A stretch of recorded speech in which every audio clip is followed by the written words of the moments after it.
Notice the background changes. See if it all works.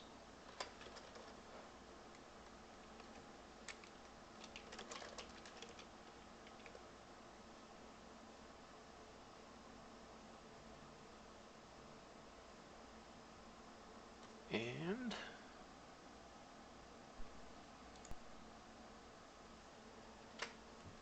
that worked.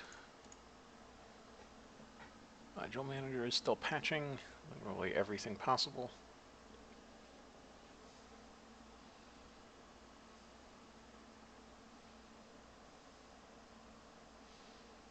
That's a fairly scared looking Kerbal. Man, I haven't seen 1.2 in almost as long as the last time I saw 1.1.3 actually, but slightly longer because I was doing stuff before in 1.1.3. But we're now in 1.2. So yay, that's cool. Hello, Coolini. Module Manager is patching literally everything that is possible to patch.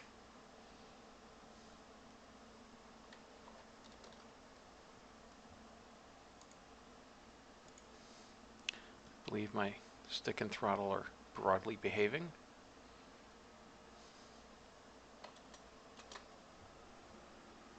Let's see whether that continues.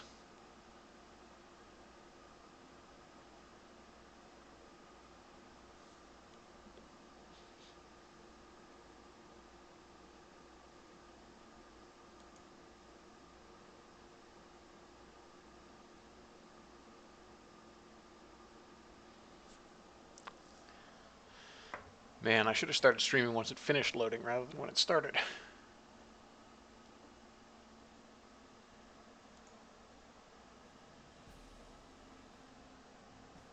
Kulini, you are more than welcome to help make it happen quicker, if you'd like to see it happen quicker.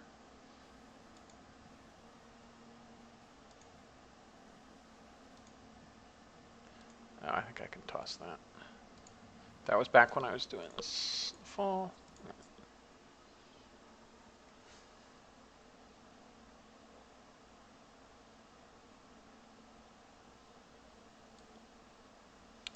All right.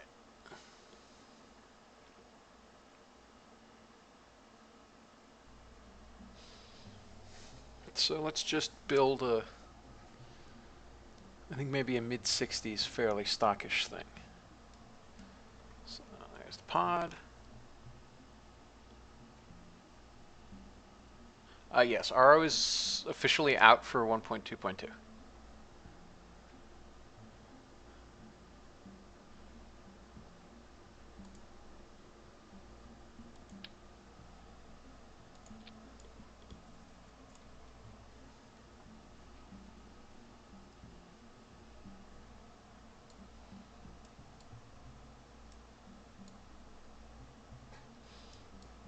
Man, Venom's the best. I see that, yeah, he did make those changes so that... Yeah. Sorry, he or she, I'm not going to assume gender there. Made these great changes so that instead of just having push, it actually has these, so we can use it for translation, which is great. All right, now we're going to need a parachute of some sort. And let's see. See if I remember how to use RealShoot. Texture, nylon. Nylon's fine. Main shoot is a main.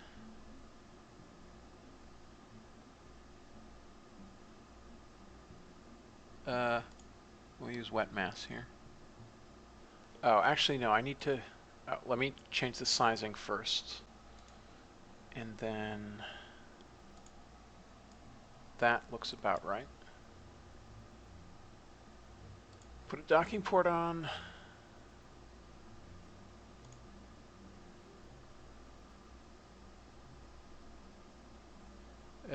Oh, did it get stuck in coupling or something? Yeah.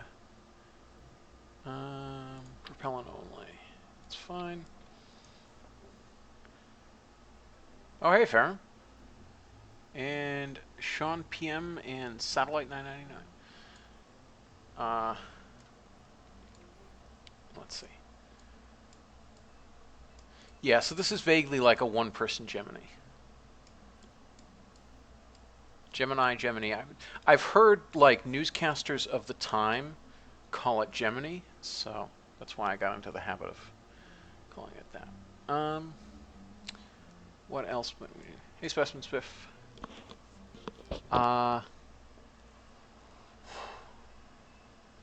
What else would we actually re-enter with? I think that's it.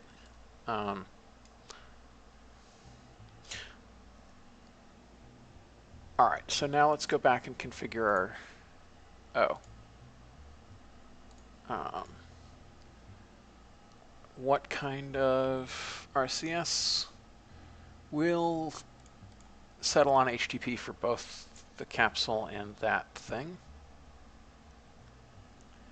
TL2 is fine. This is going to be a mid-60s thing. How many liters of... That's actually fairly heavy. That's going to be... Yeah, 200 and something kilograms. That's a lot of HTTP. I don't think we need that much. I think we need more like maybe even 80 is really kind of pushing it. How much did we have in here? Yeah, we have 30 in there. But we are going to... so since if yes, I'm 1.2. And Sean PM says, hello from Snohomish. So you're far from being on the other side of the country. You are now nearly a neighbor. Interesting. Okay.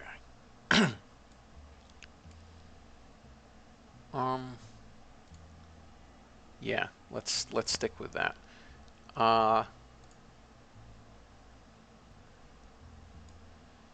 And so we're going to want to give it a little teeny weeny service module of some sort. But we can handle most of the RCS there.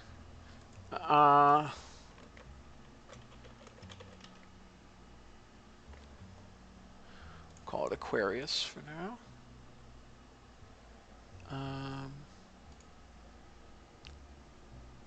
All right, so we already did that.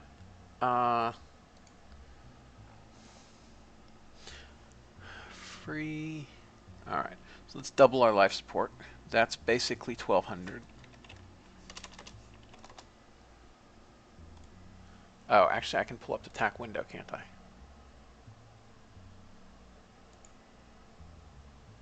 Where did it? Does it not show up in action? Oh, there it is. Yeah, I have some vision problems.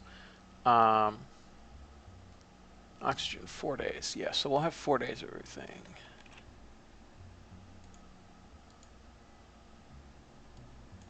Water.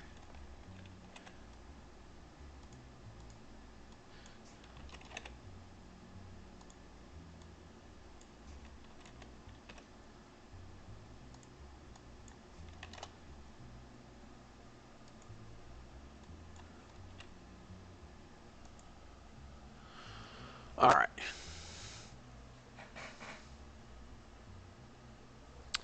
So that gives us 4 days.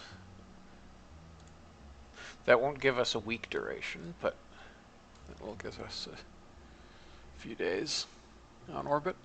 Right, so now we can deal with the parachute. Wet mass, 6 meters per second, that's fine.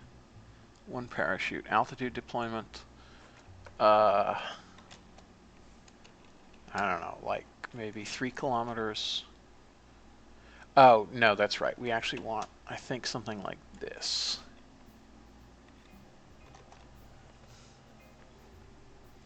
I think. And then the secondary chute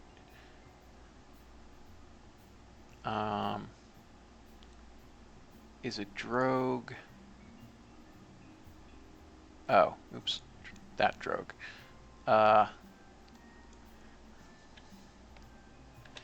50. Target altitude is going to be 2,500. Pre-deployment will be 4,500. Deployment altitude will be 2,500, and auto cut will be 2380. I think that works. And our case mass is 32 kilos. Total part mass is 180 kilos. All right. All up, we are 1.725 tons, which is almost half again Mercury, which means our ballistic coefficient is going to be a bit sad.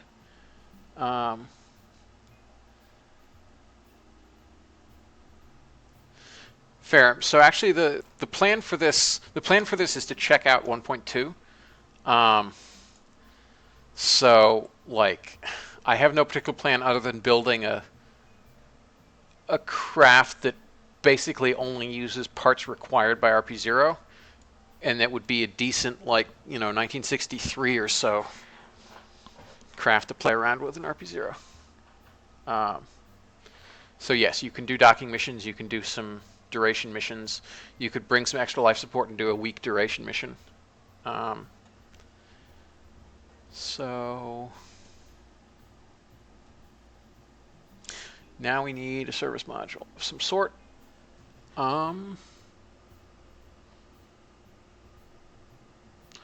And I think I'm going to go ahead and do this very Gemini style in terms of a solid retro and then an actual service module with some propulsion. So this is broadly going to be like whatever capsule I had in my RP0 tutorial. Where's the separation motors? They must be in here somewhere. Yes. So 3 of these will probably be sufficient.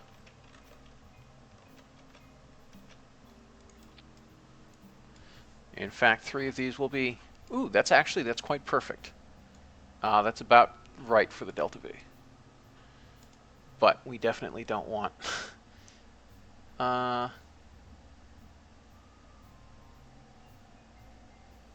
yeah, 5-second burn up to 3 Gs. That's about right. Okay. Now, let's build the service module.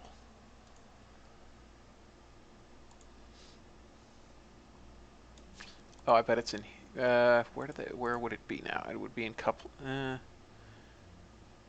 don't know where any of this stuff is anymore.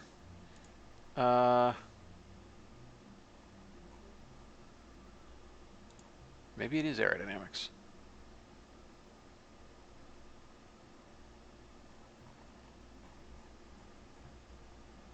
Oh, wait, isn't there like a yeah, that's where it is now. Okay.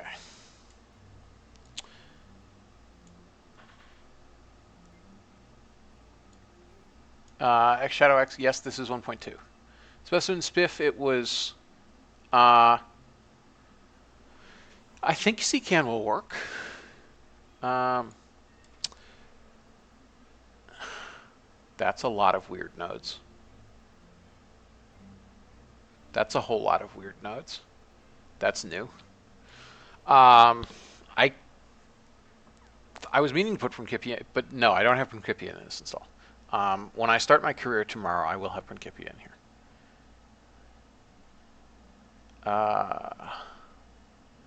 Top is 1.9 meters.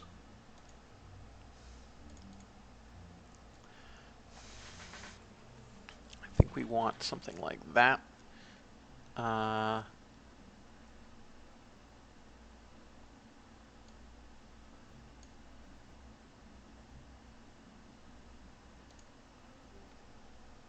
Interstage nodes off. Decouple when fairing gone. No, that's correct.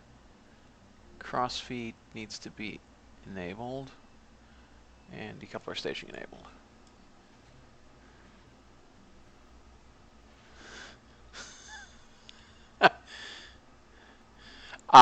So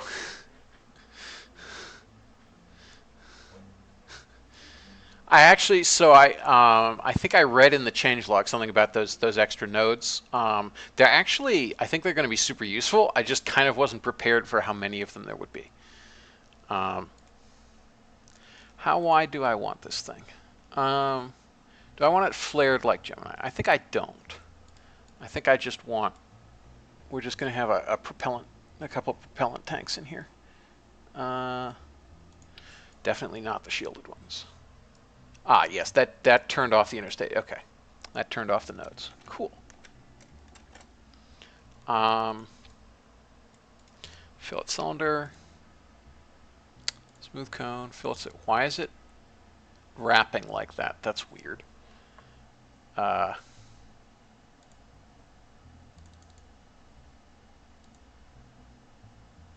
And actually, I guess we're going to go with 4,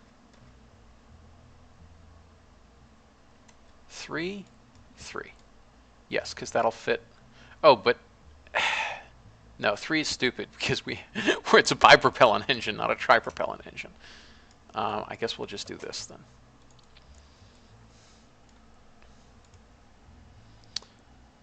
Where's gold?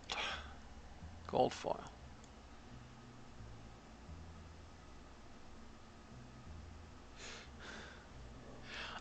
So Shadow asks about pronunciation. So this is a perfect time to go into a long diversionary rant about the pronunciation of Latin. So there's basically 2 sets of Latin pronunciation. There's classical Latin and there's ecclesiastic Latin, church Latin, which broadly has the pronunciation of, like Middle Ages vulgar Latin. And in classical Latin, C's are hard. So Principia or Cuius or Scientia. Whereas in ecclesiastic Latin, C's are generally soft. For example, Principia or Scientia. So I learned classical Latin, so I always pronounce things in classical Latin pronunciation. But most normal, non-weird human beings will tend to have the ecclesiastic pronunciation. Okay, so let's give this. Where are some little thrusters? No, we're not putting an SSME on the bottom of this, although that would be hilarious.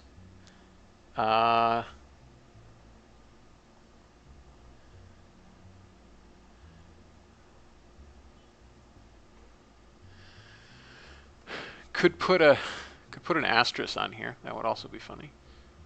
There's the 1 kN thruster.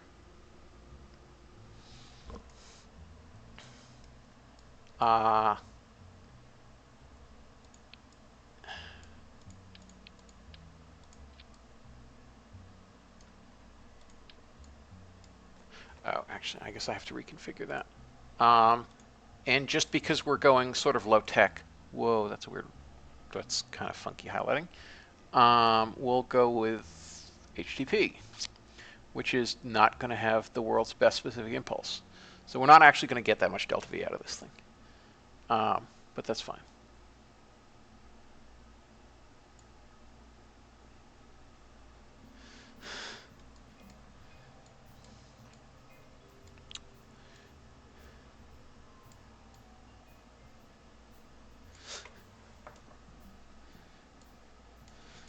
Yes, in classical Latin you have Gaius Julius Caesar.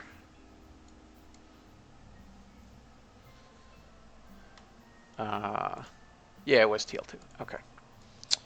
So now we need a reasonable amount of thrust.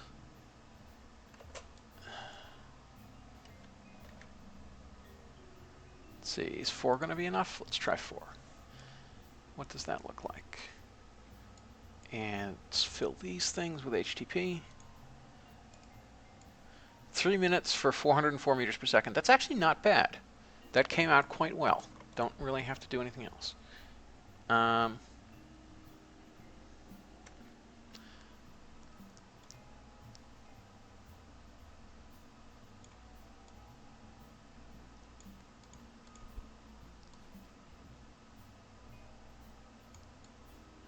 That's It's still below the surface. All right.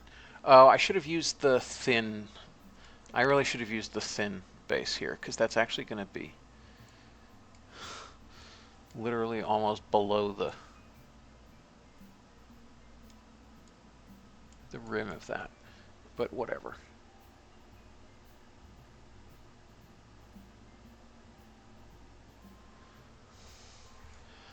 Ferrum says, wouldn't flaring it make sense? Yes, although I'm considering doing it Soviet style, where the actual entire pod is shrouded in the aeroshell. Just for kicks, basically.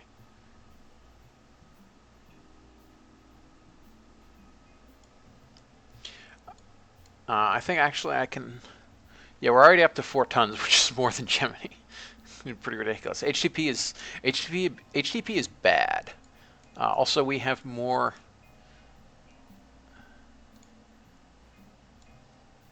Yeah, that's... And we can get rid of the center one of these.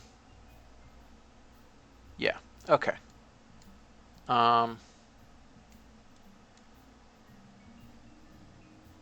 That's actually still a fairly high thrust weight ratio. Yeah,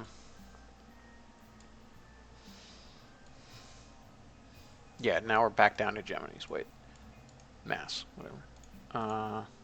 But this is without the covering for the fairing.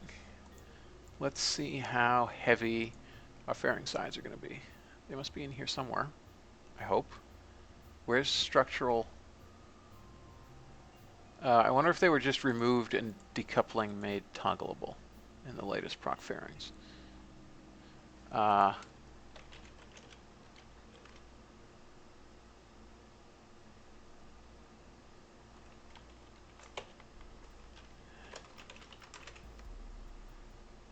Interstage fairing. Conic.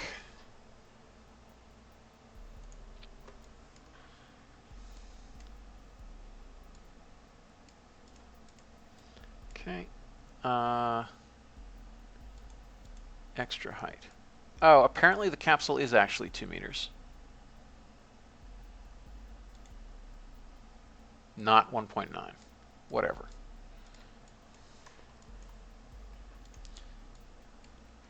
Next texture. There, that looks better. I was actually considering having the document port on the service module, but that would be a bit ridiculous.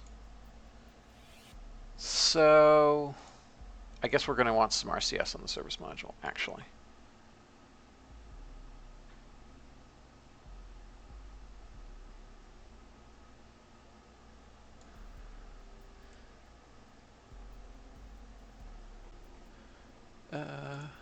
RCS.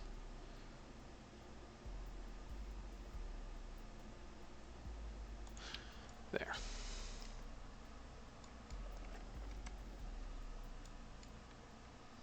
Guess who else will be using HTTP?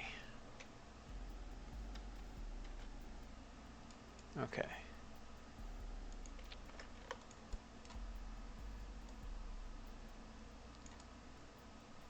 That's about right. All right. And these need to be TL2 HTTP, which they are. Okay. All right, so this is shockingly heavy, but it is rather lower tech than Gemini. All right, well, you know what? Simple solution here. We're just going to switch to hydrazine, and that will make everything better. Well, no, because we don't want to die.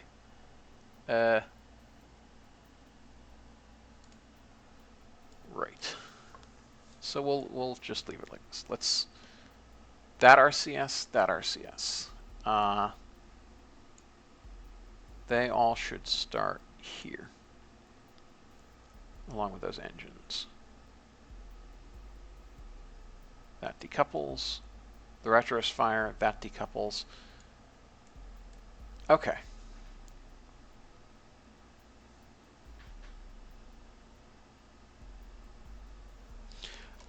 There's an option now here. Decouple when fairing gone, no. So it will actually magically float there with the fairing sights gone, which is kind of weird. Hey, passing lurker.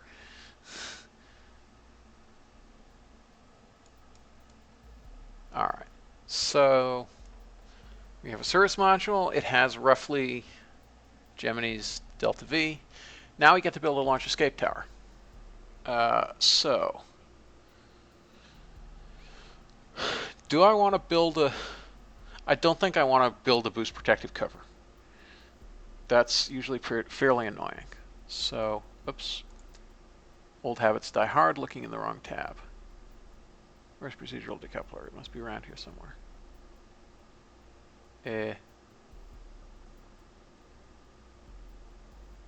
Surely it would be under coupling. Maybe it's still under here.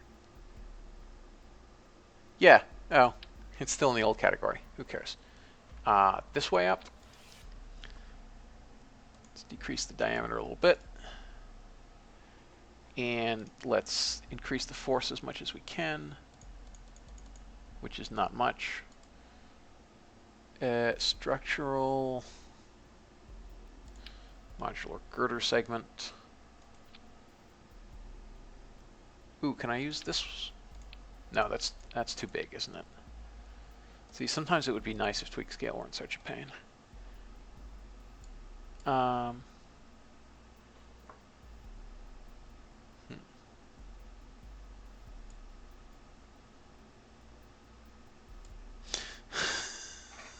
So, you remember when I said I would like to live? That is, Ferrum says, why not do it Voskhod style?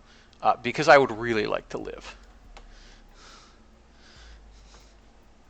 Yeah, so Voskhod style is either the ultimate spam in a can, where literally if anything went wrong, everybody's dead, or a jerry-rigged airlock where you literally had to deflate your suit to get in it.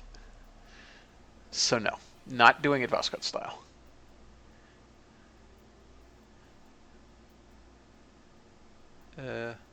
Ooh, there are new strut pieces. That's cool. Does that have a reasonable mass? 0. Yeah, 2 kilos. That seems about right.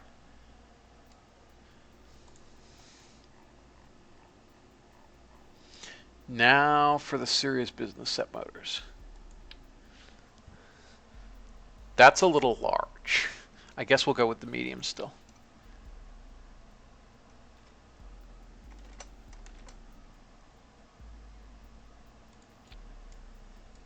All right. Let's see. After...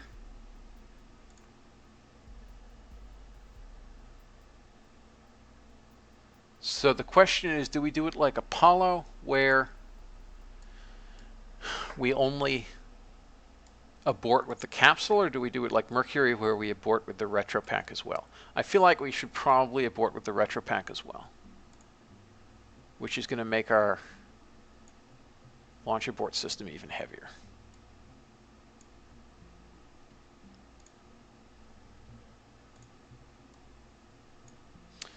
But them's the breaks. That's actually about right for a launch abort system. Delta V is a little low, but the G's are correct.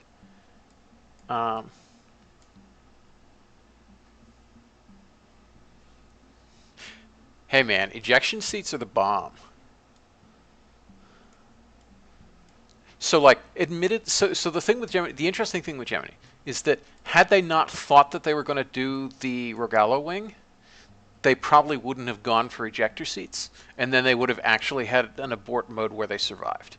But because obviously you also need to eject if you're coming in for a landing and you screw up, that's why they have ejector seats.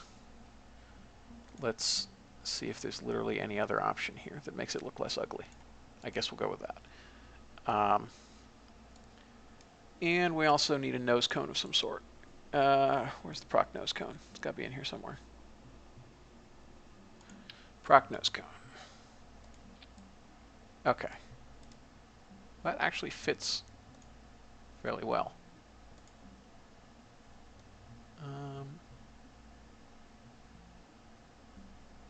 Let's go with that. All right. So we now have a launch abort system. Although I'm a bit worried at the lack of delta V in it. rather have more like 200 meters per second. Let's go to 6.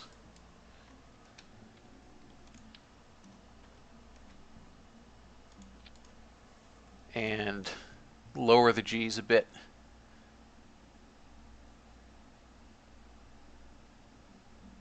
Well, yeah, 10 G's is probably fine. 1.5 second burn time. All right. And let's... Oh, I bet we can lower the cosine losses a little bit.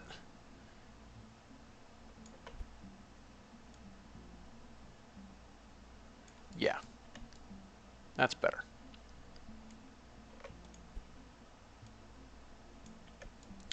That's much better. Although that spikes the G's again. All right, so 9.5 G's even at ground level is probably fine, and that's about the right amount of delta V.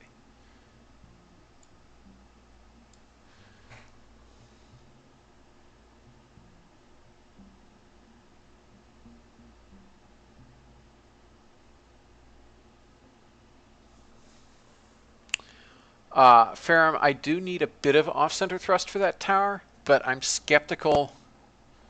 Oh, so I also need separation motors for it anyway. Yeah. So let's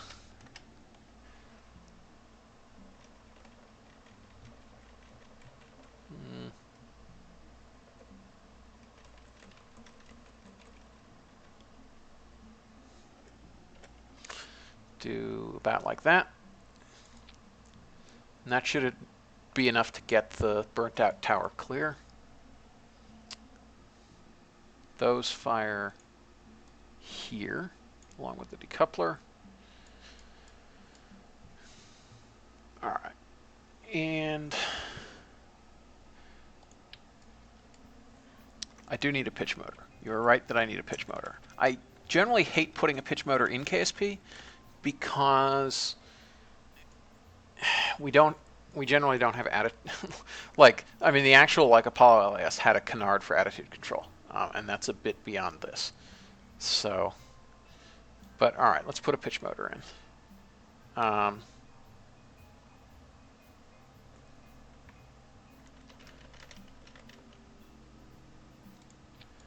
And limit it to about that, and we'll have a fairly short burn time on the pitch motor. It needs to fire here. No, sorry, it needs to fire here. All right.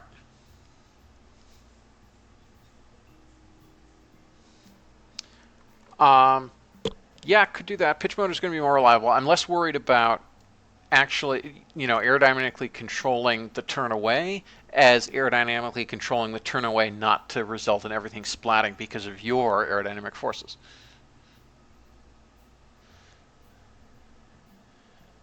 Because generally my pitch motors are too strong and it gets ripped apart from high Q.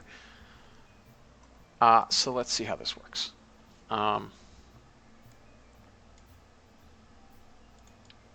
Actually, can we? That's hilarious.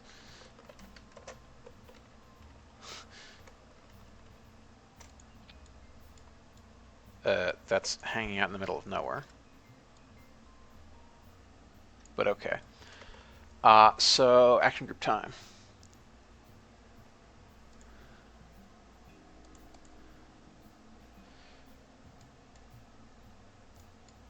On abort. This decouples. And these fire. Oops, no, we don't want toggle. We want activate engine. And the pitch motor fires.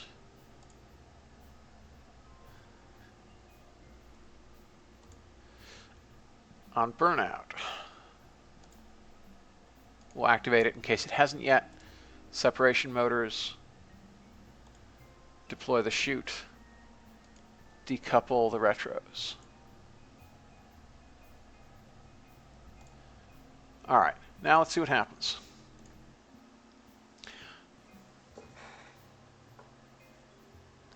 Let's see if I've forgotten anything important. I do have RP0 enabled, but it's still for testing. We haven't released it yet.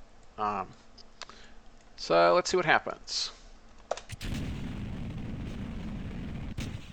That's pretty decent. Oh, ha! I forgot to actually set up the decoupler. Why did the chute not actually... That was weird. Well, we're live, so that's fine. But, right, so I forgot to hook up that decoupler. That's actually a decent abort. The pitch motor might still be a little too strong. I don't know. Farron, what do you think? See, it seemed decent, but maybe a little strong.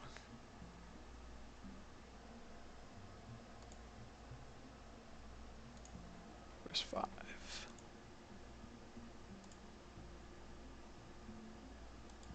There. Oh, chute is set to deploy only on going down. That would explain things. That would definitely explain things. All right, where's apply?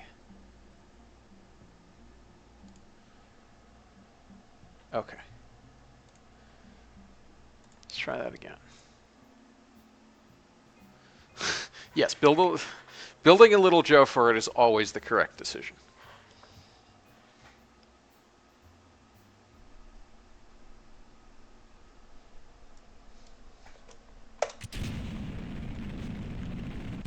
Yeah, that's actually just about right. Ha! Yes, that worked perfectly. All right. I confess myself happy with the 0-0 abort of that tower, so yes. Now it is time to test it with somewhat more rocket behind it. Which we really should do without the whole service module, but conveniently... Well, actually, no, that's right, because that'll limit our... We'll send it up with the service module, because that will limit our abort thrust. Limit our burnout thrust. Because solids get bad, man. I think what I am going to want is another one of these.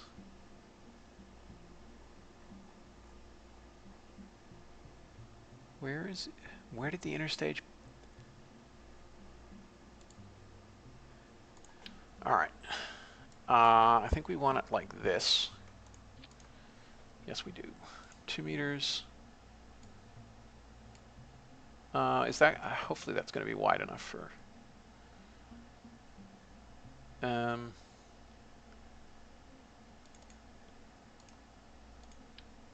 okay, that at least made all the nodes go away. Whoops. Connected to the wrong thing. Connected to the right thing. And...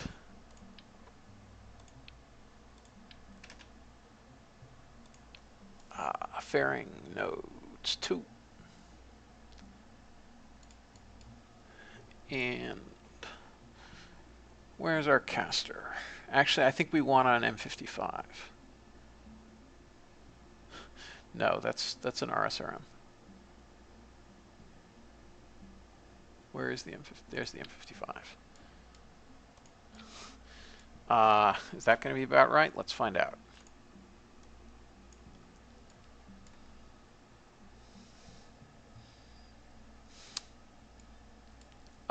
Yeah. So turns out, actually, I'm not sure we have to encase anything, really. But we will, just because it'll look better. But yeah, so let's approximately have that. We won't actually hit that because of the thrust curve, but we'll come fairly close. So that's actually not the worst simulator of what our first stage is going to be like. Fins. Totally need some fins. We're going to use the supersonics because, yeah.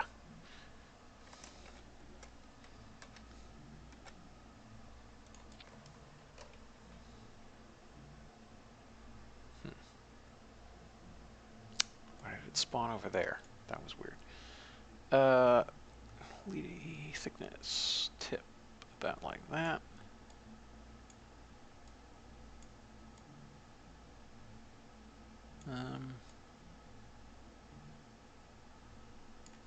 That looks about right, but uniform and everything. I'm aware I don't need fins because that has thrust vector control anyway, so I could control it, but the point is that it doesn't actually have guidance, so it wouldn't actually be actuating it. We're making a little Joe. We're not making like a guided Joe.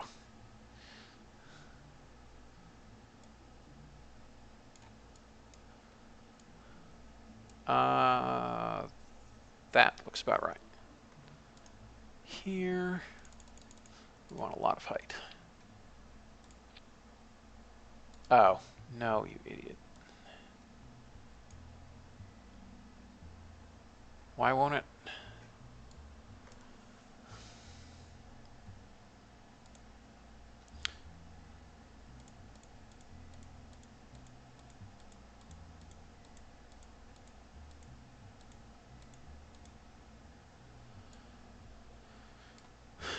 There. That looks... Oh, you know what? Actually, this is an easier solution. It's just take them off. Turn auto shape back on. Put them back on. Lower the height. There.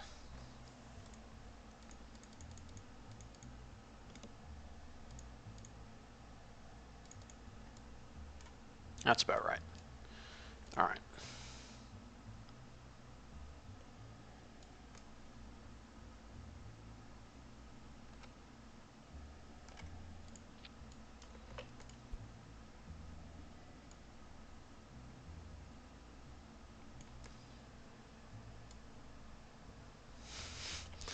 When will I learn? Lock. And did it apply to the other side? Yes. Okay, now we can put these back on.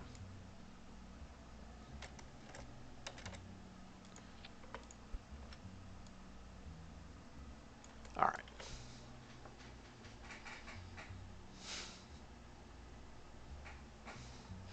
All right.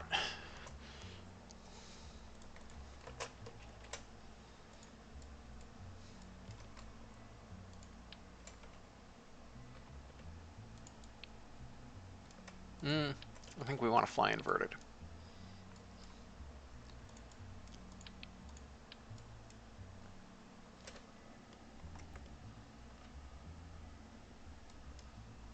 Actually, we can just... Yeah, we'll just attach it to the fins. 1.5, so we actually want to not pitch over quite that much. Maybe about like that.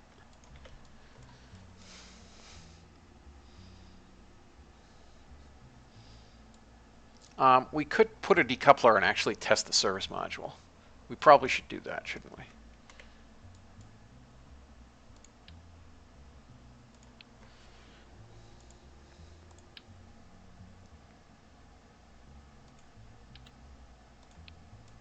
Come on. Oh, I'm set on symmetry, that's why. 2 meters. It's not quite 2 meters. It's like that. Right. What stage did that go in? That went in... Really? All right.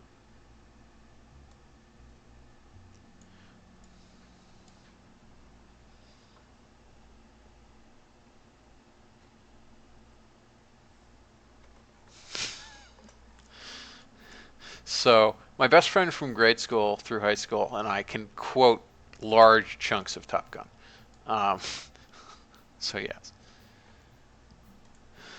that was timely. All right, let's see. What are we forgetting here?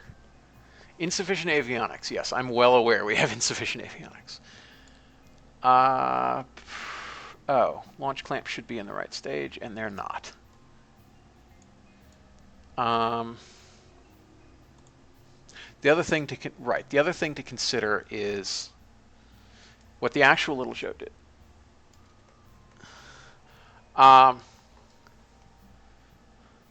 will only be sad if it does anything nice for Tom Cruise, who's a fairly objectionable human being.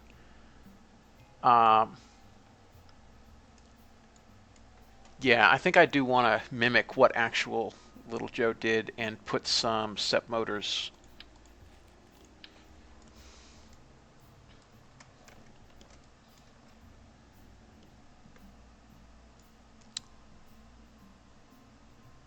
Right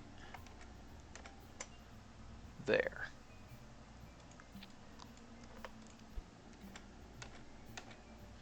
It's F, isn't it? Yes, it is F. Okay. Put that in, move them up. And they will fire at exactly the same time, and that will get us off the pad right quick. All right. Which means that we could probably pitch over a little bit more, but we'll see.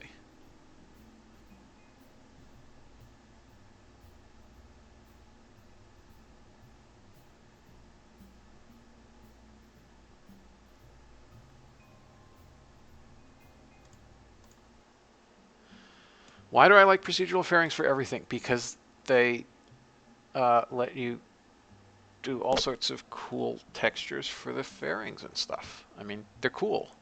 They're really cool. That's why I like them. See, because we get that nice texture for the fairings. That looked like we were chugging a little bit. Is something throwing? Seems to have been okay now. The flag looks really weird. Like serious vertex issues with it, but whatever.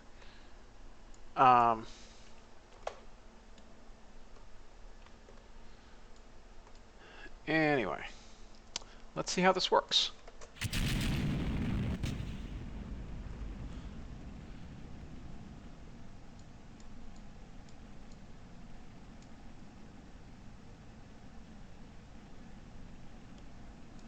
We're pitching over a little bit too far. So we actually need more of those motors to get us started.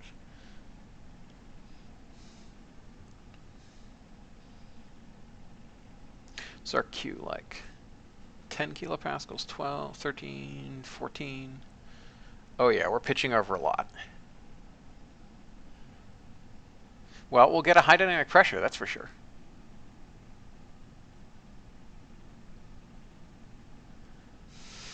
It's for darn sure.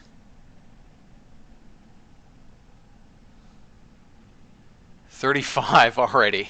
Yeah. We need to be going faster upwards early or pitch less. All right, let's separate at 50. Yeah, see, Ferrum, that's why I don't like a pitch motor. That's why I really don't like a pitch motor, because it does that.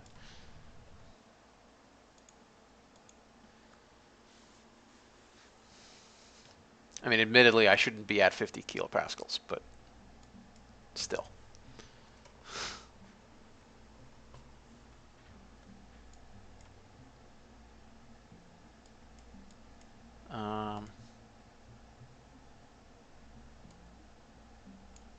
Cut that back a little bit.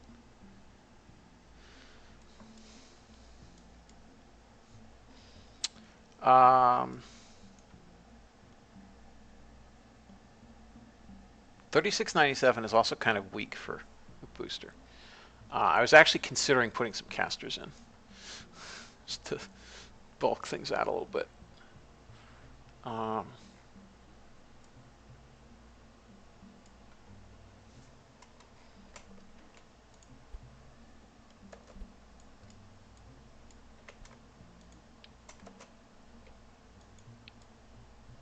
Oops, wrong way. All right, and let's try pitching it over less this time. Maybe like that.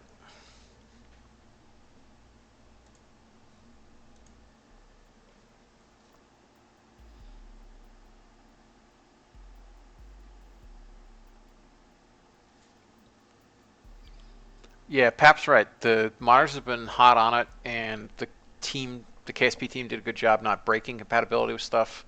And also, as far as I understand it, there just isn't that many changes. I mean, there's a bunch of bug fixes, which is awesome, and there's localization, but there's just not the architecture change. I mean, you got to remember, for 1.2, we rewrote like half the game, so that's why a lot of stuff broke hard. Um,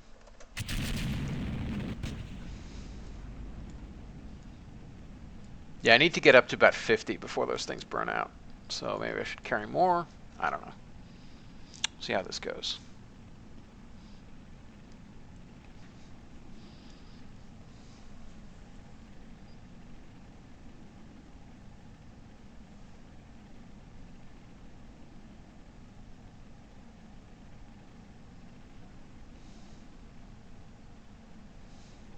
Oh, right.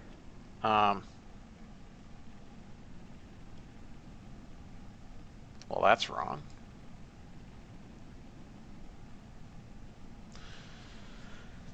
But that's fine. All right, now we're coming up on max Q, I think.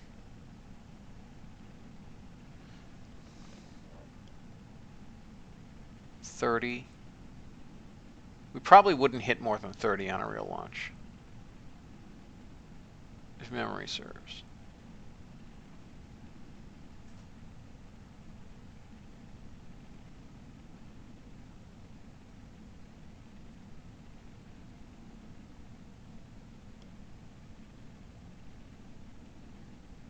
Yeah, max Q. Nope. Yeah, fair. Even at 35, and even with only about 10 degrees alpha, it seems to be shredding it. Maybe even 5 degrees alpha.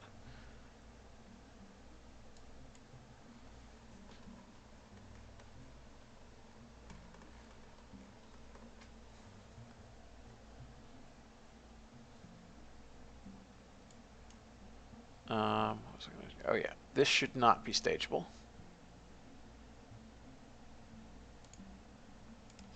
And we need to fix staging for the abort system.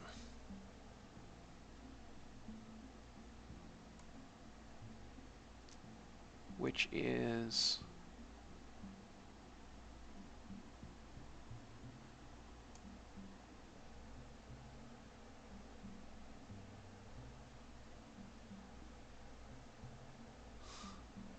the pitch motor's in that stage.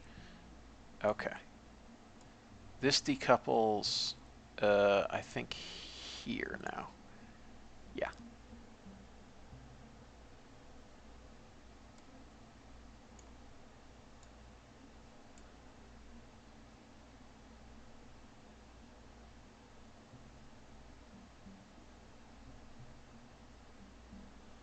Piano Josh, it's happening. Well, the reason the capsule is flipping around from through 180 is because of the pitch motor. So, like, yeah, I think, like, in real, basically, it's going to probably end up flipping around soon enough anyway that we should be able to avoid the booster. Like, honestly, it'll probably shred anyway. Even without the pitch motor, just because it's not statically stable in that orientation, so it'll gyrate, start to flip, and that's when it'll shred. Oh, I should see if it's aerodynamic failures or if it's structural failures. We'll find out. Yeah, 35 is a bit high. I wouldn't expect to go beyond 30 on this thing.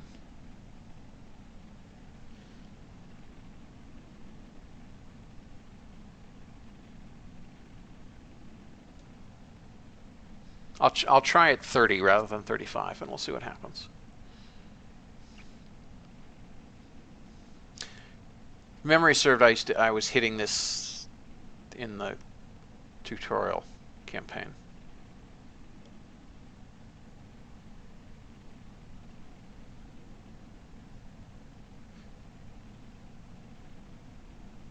think I may have even turned aero failures off for that reason, because they were shredding stuff that I wouldn't think would shred.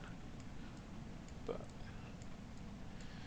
yeah, because like obviously they'd shred an airplane in that attitude, but their problem is you can't tell far. These 5 parts are part of a capsule that's rated for, reentry forces, whereas these parts are wings that are... Well, actually, I guess you sort of can, right? You have some... it's module-based, isn't it? Yeah, exactly. It's obviously non-trivial. Oh, I was not paying attention, because we're up to 35 again. We're pitching over too quickly again. We're going to hit 45 degrees at way too slow for an actual suborbital shot. I'm going to wait for it to come down to 30 and then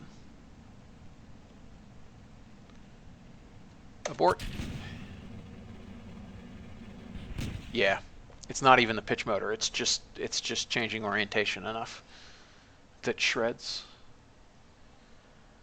I would piano Josh, yes, ideally. The problem is that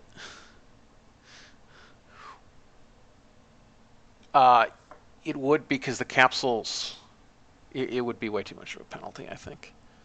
Yeah, I mean, the real issue is just that it's their aerodynamic stresses. Yeah. All right. So,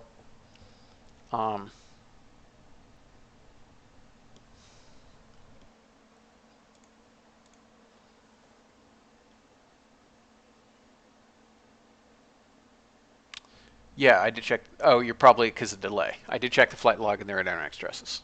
They're not structural failures.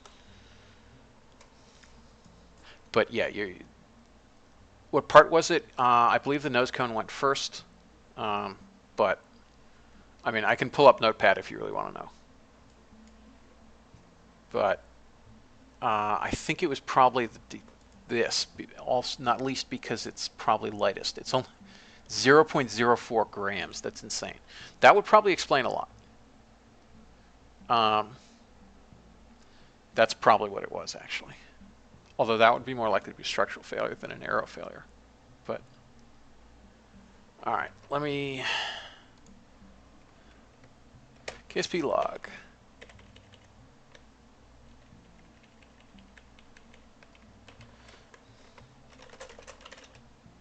Let's see, search up.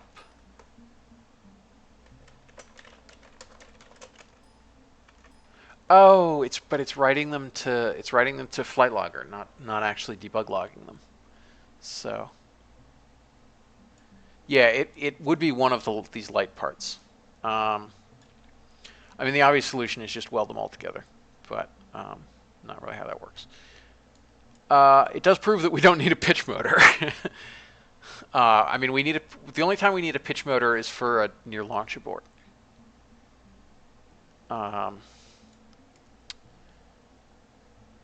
So what can I do that would actually increase its mass? Don't think there's anything that I can do.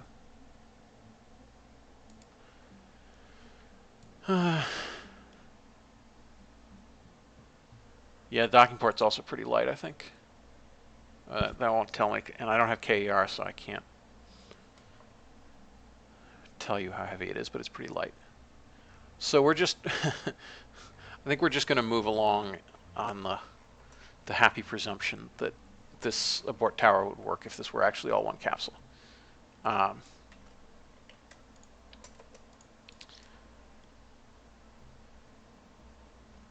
So let's build a launch vehicle.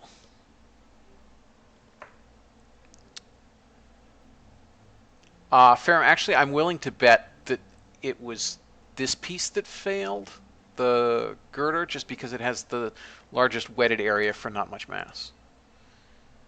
Because it would have the largest aerodynamic stresses. But I don't know for sure.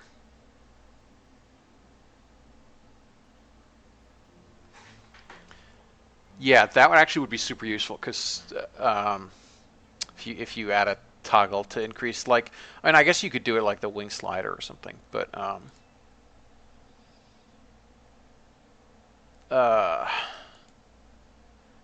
that's a whole can of worms because of everything else that modifies mass. A Titan II most definitely cannot lift 6 tons to LEO. A Titan II can lift about 3.8 tons, which is why Gemini was 3.8 tons.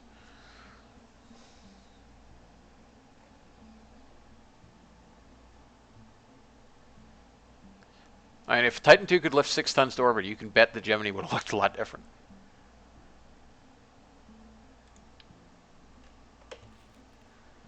Fair, yeah, no, that is an entirely reasonable reason for not having done it. And before you were talking about bulking out the service module, and I do this every darn time. They're in payload, aren't they? Yes, they are. You're talking about bulking out the service module for an interstate shroud, but I'm actually going to do it this way so I can cover the RCS.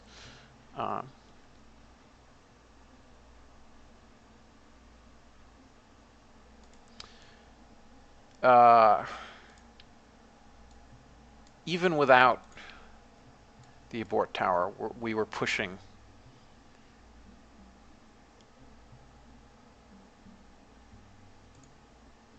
You know what? Actually, I'm gonna, I think, trigger that. That should work. How heavy are we without the abort tower? 4.6 tons. That's going to need,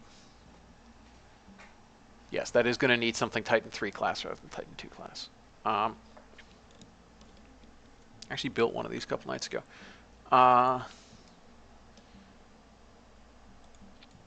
So, I think we want a 3-meter upper stage with, what is that, 130 tons. Yeah, we're going to need more than that.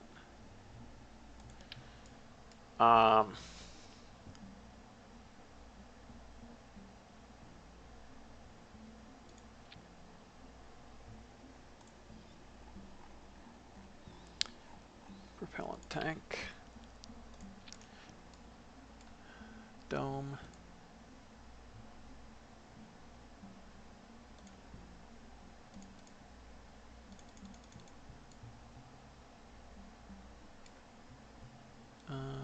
Soyuz green. All right. Height.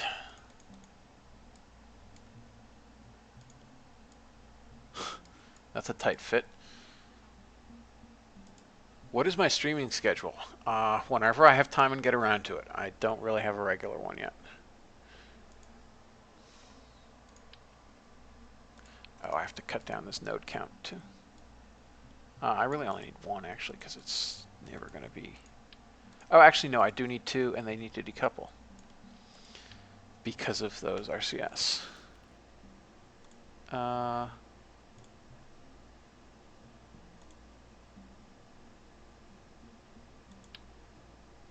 Actually, I think I want conic. Where's regular conic? Conic.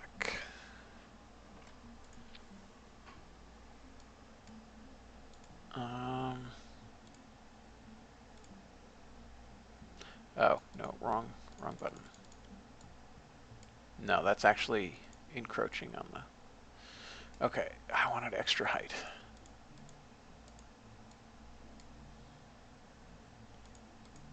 That looks about right.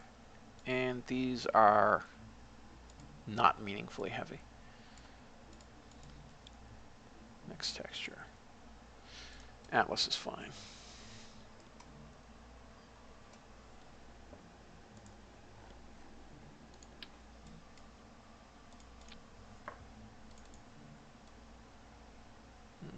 Double tanks. Where's double tanks?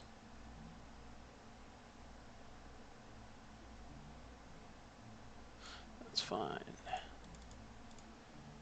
Sorry about that.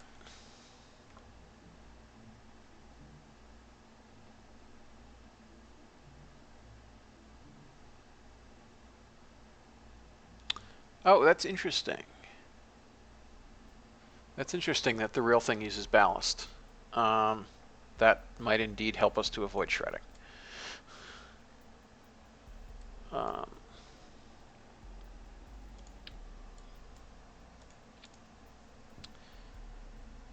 Smooth cone.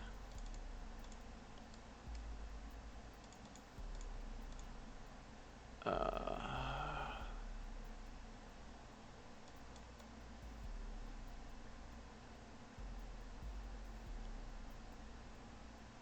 I have any other colors in here?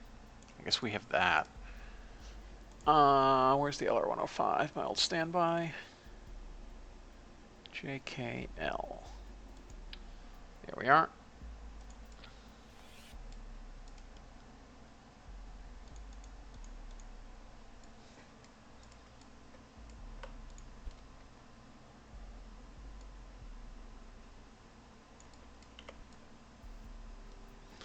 Okay.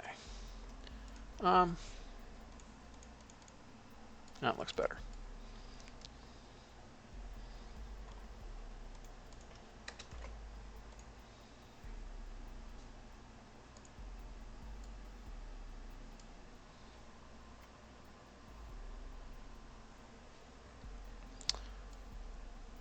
Oh, right, yeah, I forgot to install procedural avionics. That was stupid of me. Alright. And we're going to want at least one vernier. I think we only want one. Where is it? LR101. There we are. And because 2 will decrease my specific impulse too much. Well.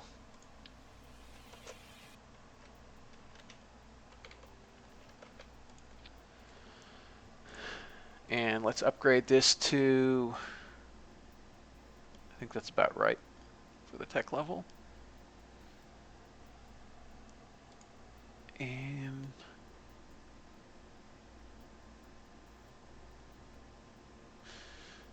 yeah, I guess we'll stick with the default vernier here.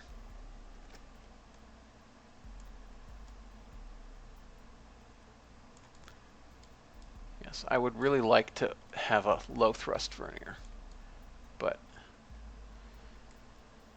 what I'd really like is to control roll with the turbopump exhaust, but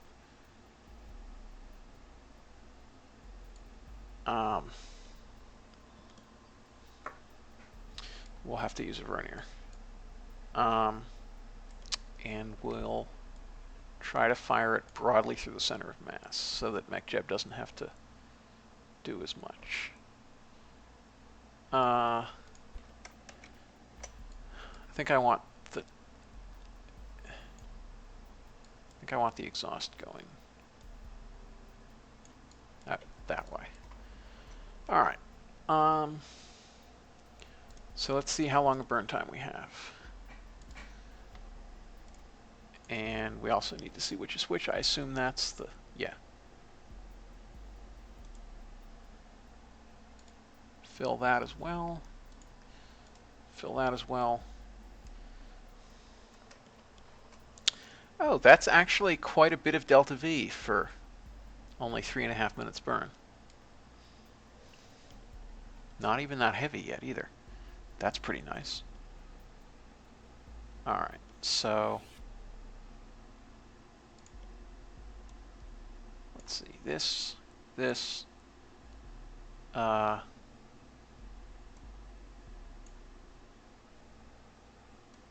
goes there. All right.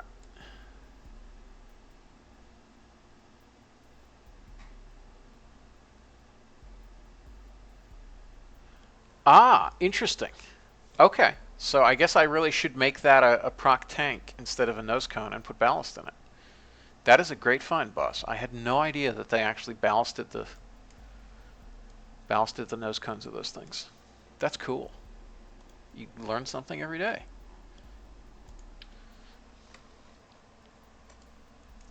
$36 tons. Hopefully only 4 of these will be sufficient.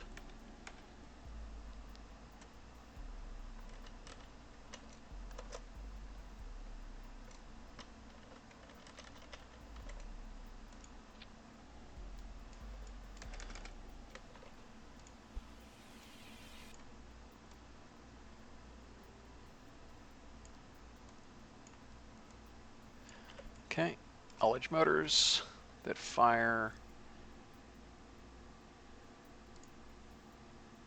down here.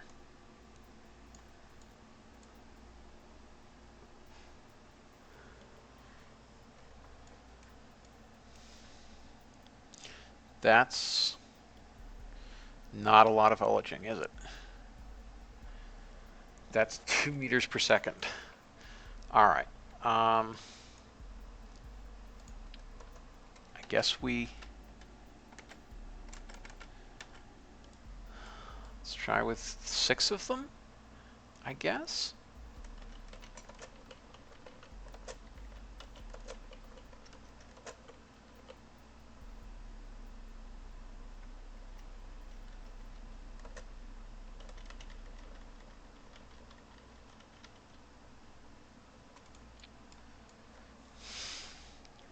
Four meters per second. Hopefully that's enough ullage to matter. Let's burn it for 2.5 seconds. And we also need some retros. Tempted almost to put the mediums on a medium on, but I think that's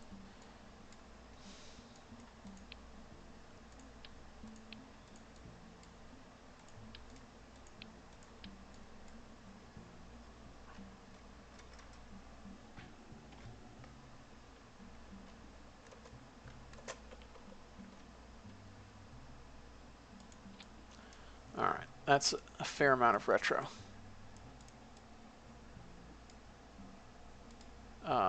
And we want to limit that quite a bit, and they need to stage when that, oh good, they do stage when that stages already. Excellent. Okay. Now let's tweak this a little bit. Single bulkhead.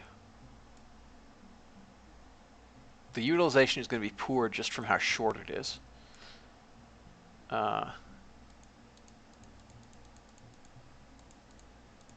Let's have a 4-minute burn time.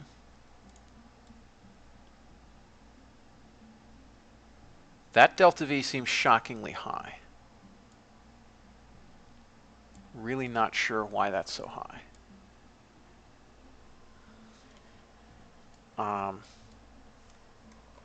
Also, whoops, that. Oh, I know what's going on here. It needs to be attached to that thing.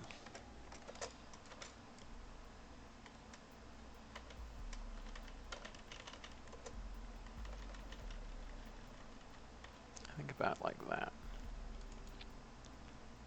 Yeah. Okay. 5708. That's a lot of delta V. But then again, we do have that is a fairly hefty upper stage. So, who knows? We want another one of these things. And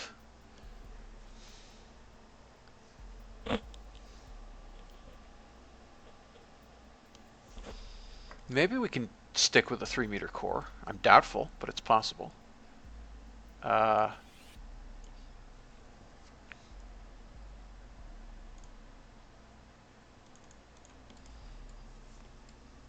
Seems unlikely.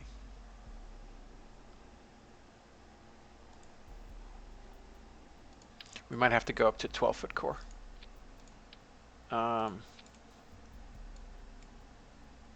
Smooth cone, top, nothing. Texture. Where's... There we are. Bottom, 3 meters. All right. And then a regular old tank.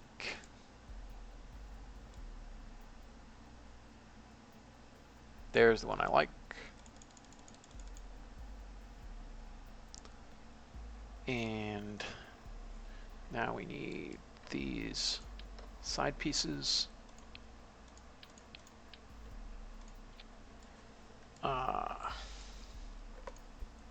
This gets to go up a lot. Oh, that's right. We need, yeah.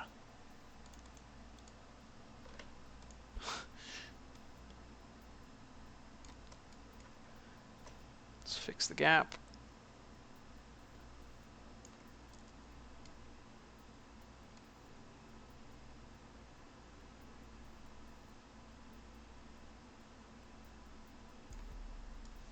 Nope, there's still a little tiny gap there.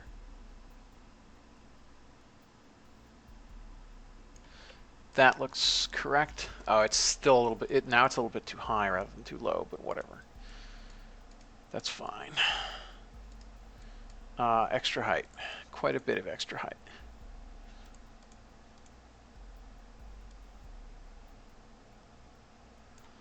Okay.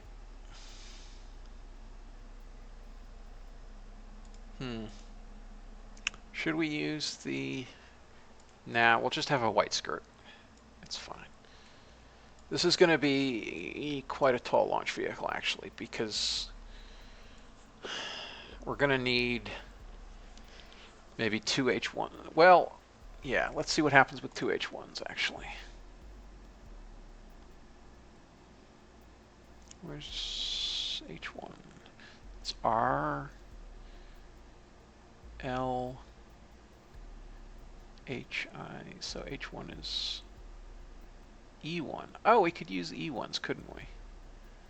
But I don't think we need 2 E1s, and that's... I don't really want verniers.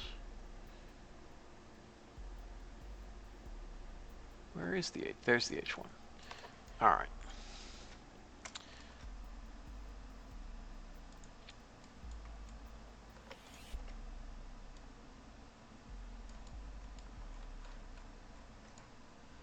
How are we doing on... Should be right there. All right.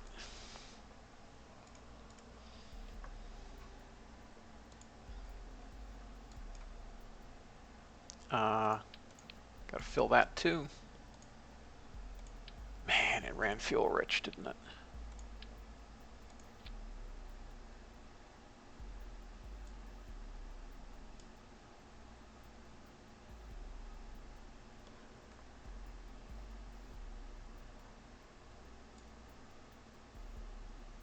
Okay.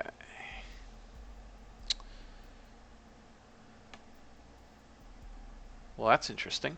What the heck happened to the delta V of... Oh, probably because we're decoupling wrong now. Yeah, because we're decoupling wrong. That makes much more sense.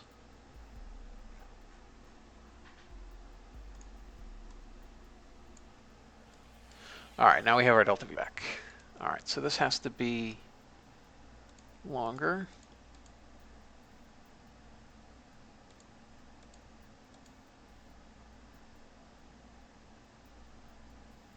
Oh, this is actually coming out just about right. I think they have a 2-minute 30 burn time. And look at that. 35 plus 57. All right, it's coming out about right. 92.32. Now, given that's only a 4-minute second stage, this might be enough delta V to reach orbit. I'm not sure.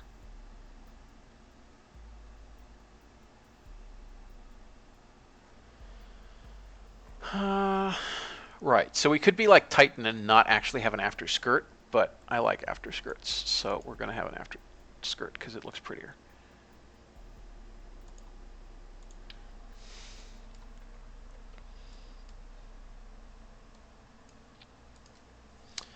Disable staging.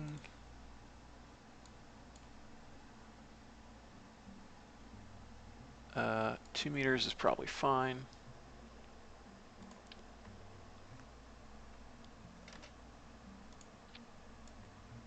Two meters is actually a bit much. Let's try 1.5. And we're only 150 tons. That's kind of light. That's much lighter than I expected. This is like broadly Titan class.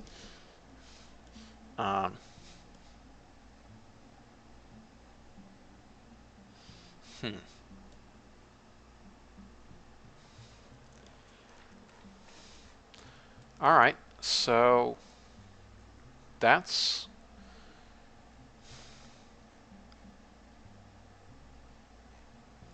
Yeah, that's interesting. We might just be able to do this.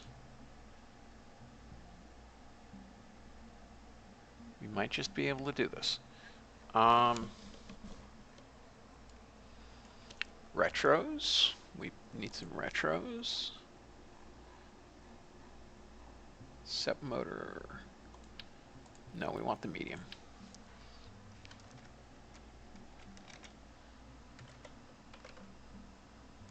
Two retros should be sufficient.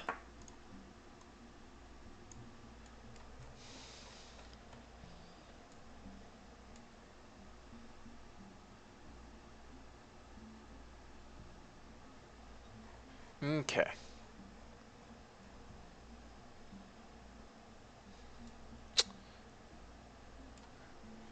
So, launch clamp time.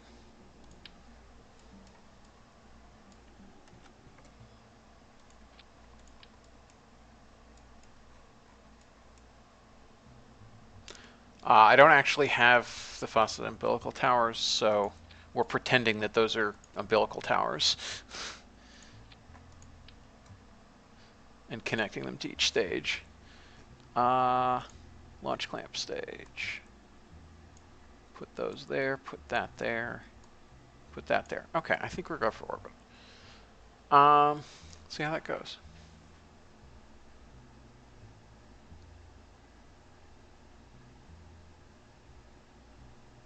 Hey, no, Mr. Bond.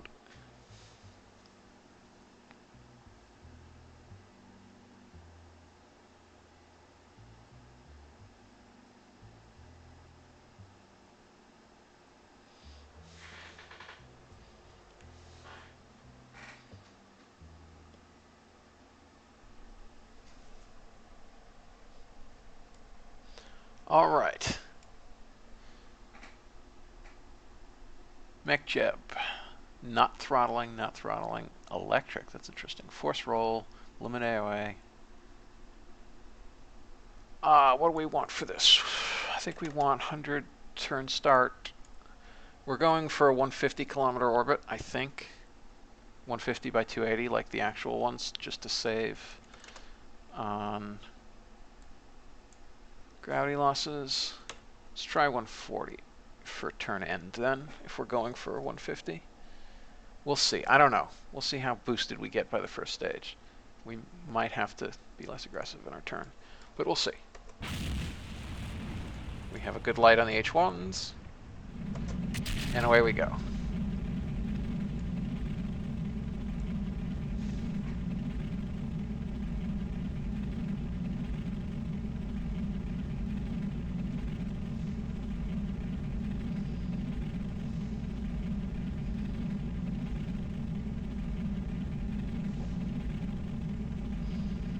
Yeah, I'm worried that we'll lose a bit too much LOX from this upper stage.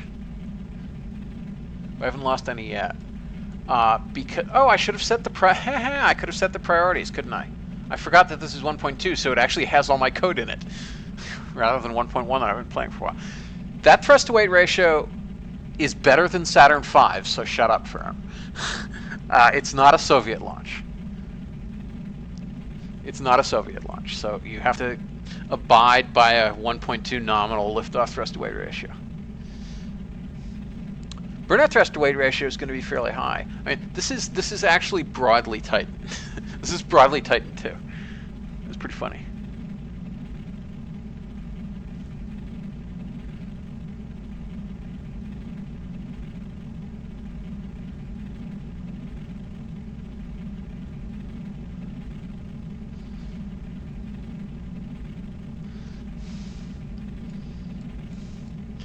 Yeah, this is sort of like a Parallax Titan 2. Oh,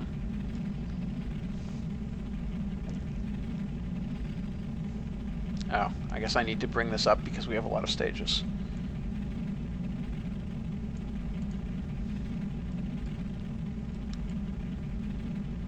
Let's see what max Q we hit and whether it's broadly equivalent to what we were getting before.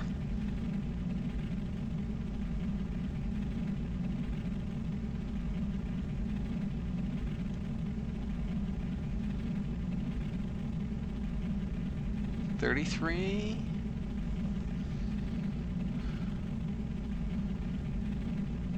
$34. All right, so we actually are hitting about the same max Q we were hitting with that little Joe. That's pretty cool. What do you know?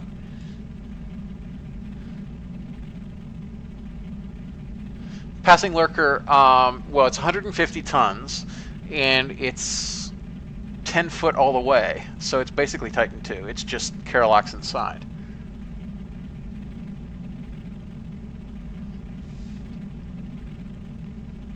Yeah, so Q is dynamic pressure. It's this number here. That means basically we're hitting the air so hard that this is the pressure we experience from the air. Like if you stick your hand out a car window, what you're feeling is dynamic pressure. That's why it feels like your hand's being pushed.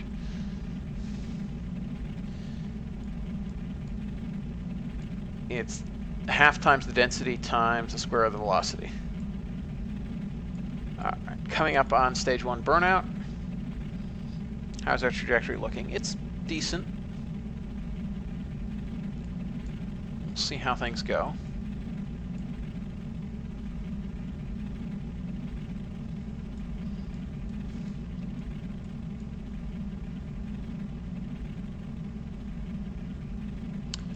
All right, 20 seconds to burnout.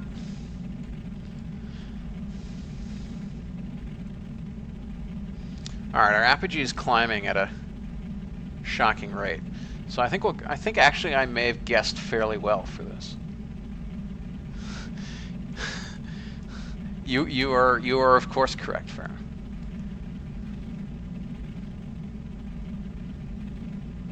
All right, I think we're going to pitch up on separation. Burnout, separation, and second stage ignition. We have a good light on the second stage. Let's pitch up and jettison the abort tower.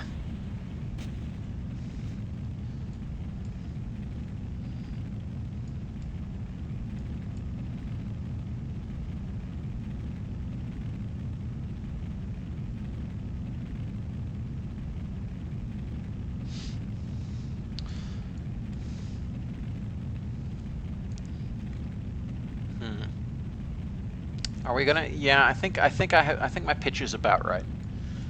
Let's see how we're doing.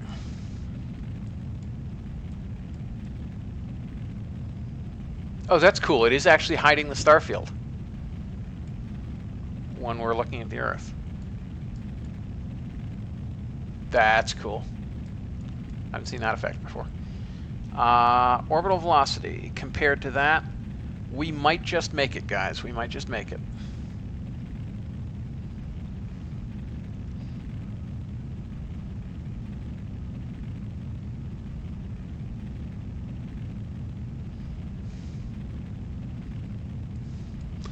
So, the Phase Master, that stage 1 was lengthy, or that stage 1 burned for a long time? Because if you think it burned for a long time, you haven't seen Delta Cryogenic second stage with its like 18-minute burn time.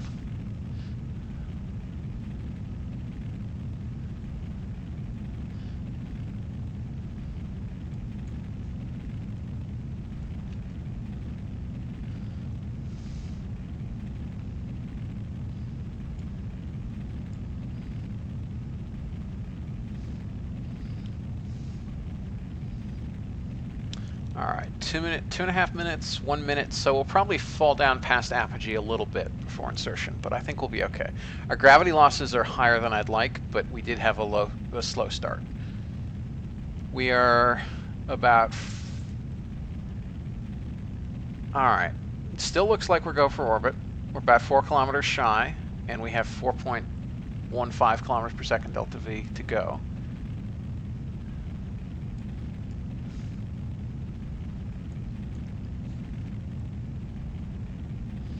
Yeah, we're definitely going to fall past apogee. We're going for low orbit because I would like to actually make orbit. Okay, thanks.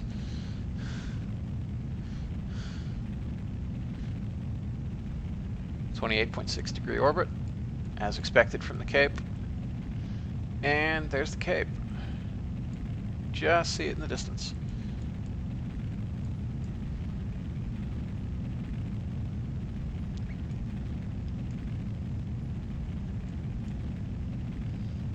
Alright, less than 30 seconds to apogee. We have over a minute left.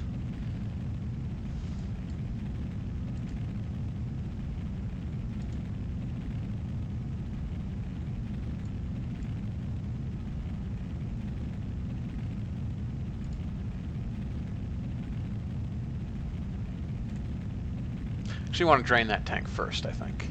So I can see how much spare kerosene we have. Whether I under-provision the locks. Alright, we're coming up. 56, 15. Alright, that's not going at 1 second per second anymore. So that's nice.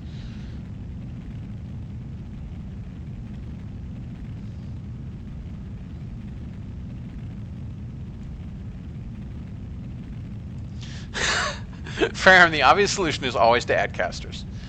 Or UA 127s. Or whatever. Whoa. We're pitched up too far. I guess we're going to insert here. But that's okay. Yeah, I may have overpitched a little bit. Yeah, we're actually not going to use as much delta V to get to orbit as I thought we were. Alright, let's kill our vertical velocity.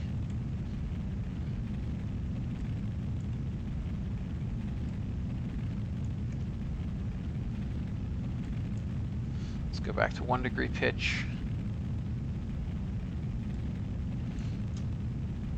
Alright. So that's cool. That's actually that's slightly better than the actual orbit, and we only had a little bit of kerosene left. Alright, so let's discard the stage. Why did it do that? That was a weird freeze. Whatever. Alright, we are now in orbit.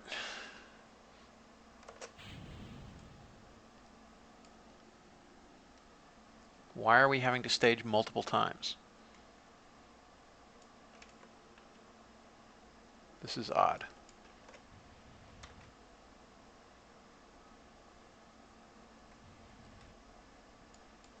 Why are these engines not actually activated? Oh, they are activated. So what's going on? Is crossfeed off on this for some reason? Crossfeed is enabled. So why aren't the engines actually doing anything? Oh, because I'm out of practice. I forgot to make those highly pressurized tanks. So those engines will do not a darn thing. So we actually don't have... Piano Josh called it. Piano and the Phase Master. So the RCS works because I did not write a Real Fuels RCS module. You're basically on an honor system. I mean, one could, and then check for a tank in the same way that... My dream for both for KSP and for Real Fuels was to write a single module that worked for both RCS and engines. And then I only have to write the same code once, instead of copying and pasting between files so much. Happily, it will not be a really long deorbit burn because, as you may or may not recall, we brought solid retros, like the actual Gemini. So it will be a very short deorbit burn. It will, in fact, be a 5.1 second deorbit burn.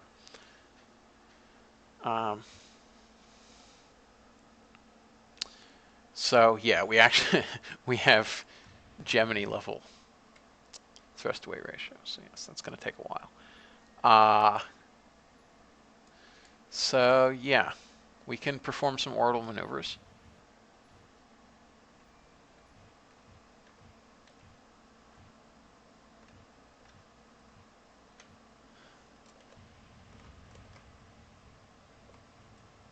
We're apparently not precisely balanced, it looks like. That's interesting. That's very interesting. Well, let's try spinning up. That'll fix things. Yeah, it looks like we have about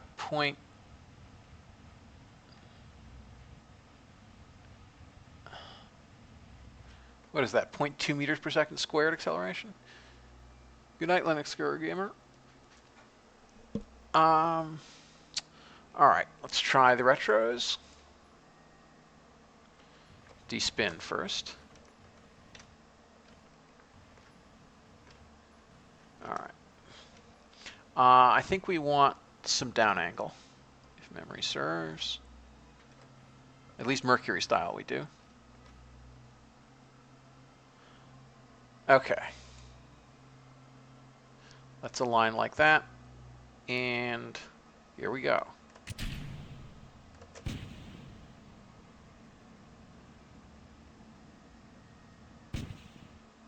Okay.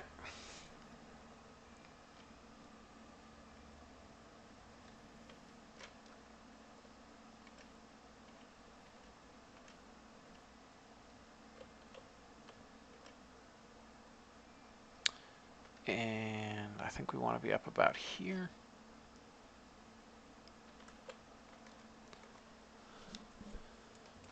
That's a lot of, that's a whole lot of thrusters firing.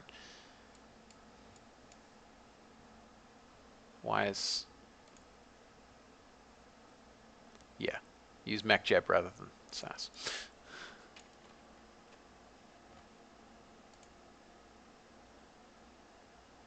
Default reference body, going visible, start toolbar. Why does that always default to on? I wish it wouldn't. I really wish it didn't default to on because I have to turn it off every single time.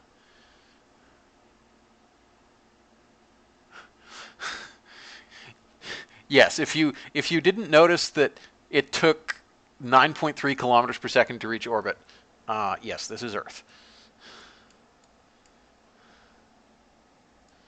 Well, not 9.3. It took like 99050 or whatever it actually was because before I fired the retros.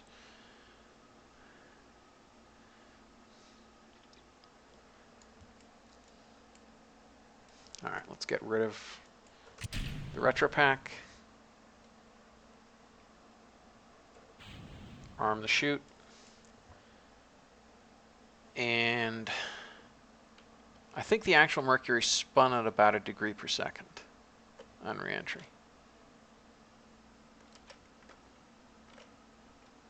So we want to broadly align like that and spin up a little bit. Let's see how the reentry goes.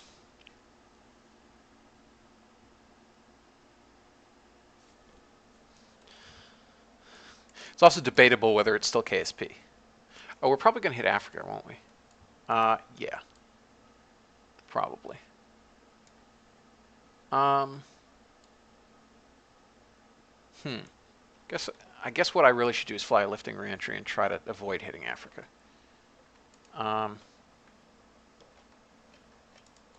Descent mode. Where's descent mode? There we are. And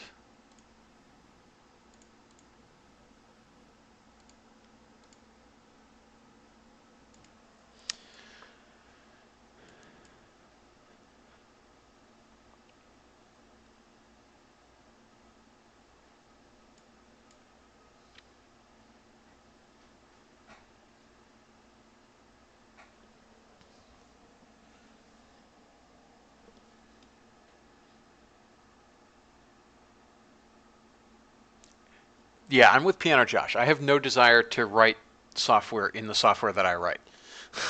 I would rather only write the stuff once.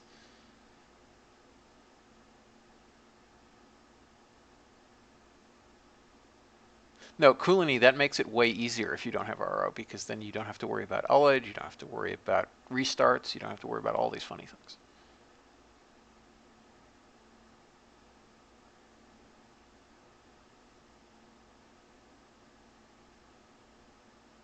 Phase Master, you totally can orbit with stock parts. Fair. No, you have like maybe a 300-ton launch vehicle to put a Mark 1 capsule into orbit. It's not that bad. You just got to stage a lot. I mean, you can take advantage of some stuff, like the fact that stock SRBs are actually pretty darn good, which is why I nerfed their specific impulse a ways back.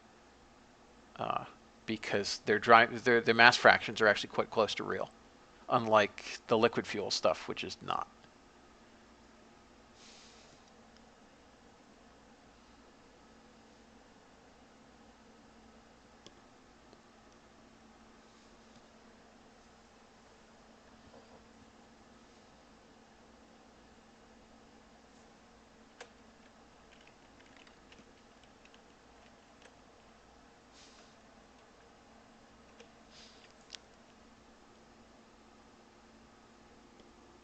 Yeah, I'm using Kerbal Renamer. So Oleg Dezhnev has been the first man to orbit the Earth in this sandbox testing thing.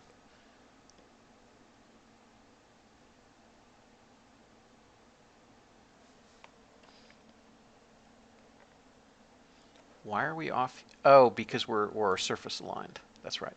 I was wondering why we were off yaw, but we're not off yaw. We're surface aligned.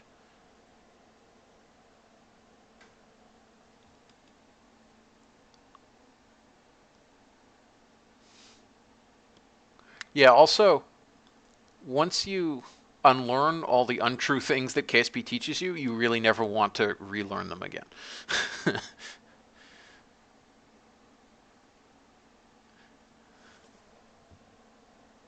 Huh, that's some weird flickering. Oh, right. That's a problem that never really got solved when it flips between scaled space and normal. I think is what's going on there.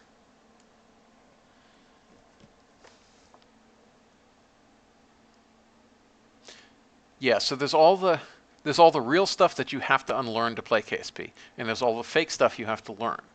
And it's very nice to actually read about real rockets and then apply them in game, um, instead of reading about real rockets and doing that and then actually penalizing you. Yeah, I mean you're right. The stock game teaches you a ton about real rocketry even, but there's also a lot of stuff that it either simplifies or does funny things with, or for whatever reason. Um, and we don't do that in Nara.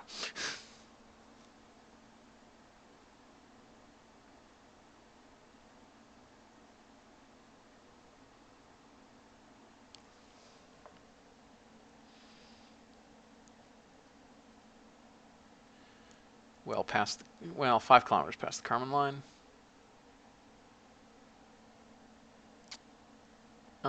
I think I want to. How are we doing on that? Okay, so this is actually going to work fairly well.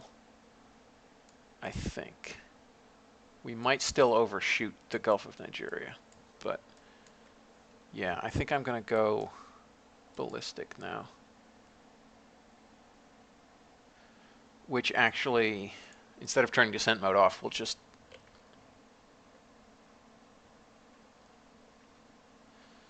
input a roll.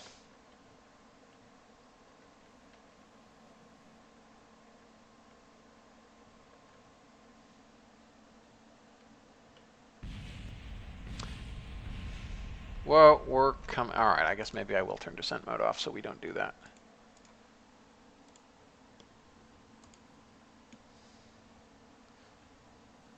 So we'll have a fairly high G descent, but hopefully we'll land in the Gulf of Nigeria. How are we doing on HTP? Oh, we've still got tons.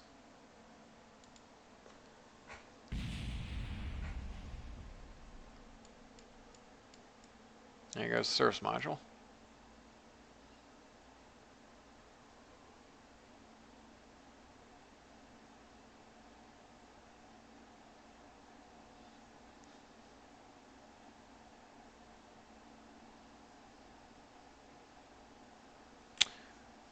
Well, hopefully I'm going to splash rather than landing, which is why I turned off, why I stopped doing lifting reentry, so that we actually have a hope of landing in the Gulf of Nigeria right here.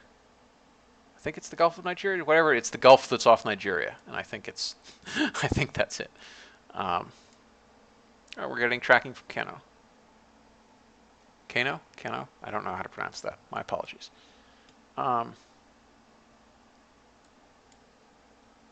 Yeah, I could fly a lifting reentry pointed down, but that would really pump the G's through the roof.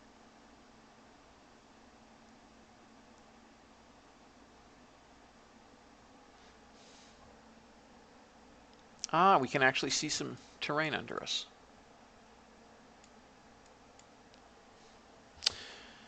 And what's our G loading right now? Oh, it's not bad at all. Not even hit 1G yet.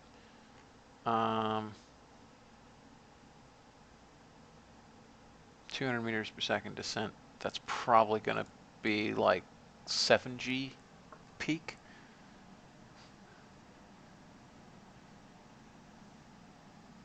Fair, I think you're right that FAR will result in more drag than stock, at least as of 1.2, because of some of the tweaking I did. I still didn't pump up blunt surface subsonic drag enough, I think. And also all the supersonic stuff, too.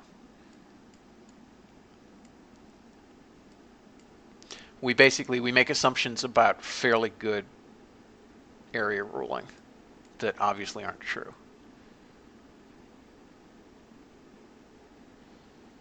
What's our G loading like? 3.5. All right, so that's higher than Mercury's max. So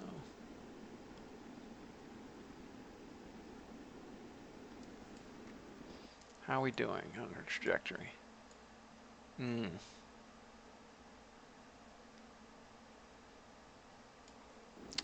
I don't know. I think we're going to miss things, okay?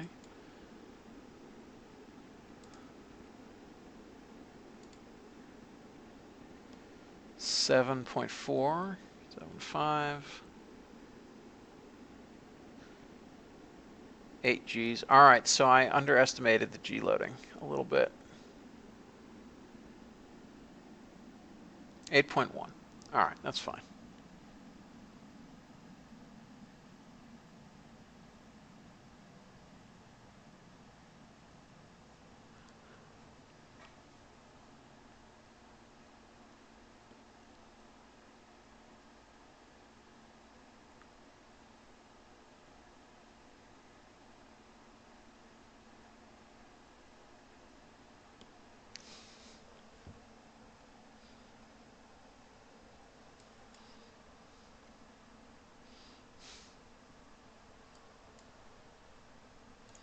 All right, let's turn attitude control off.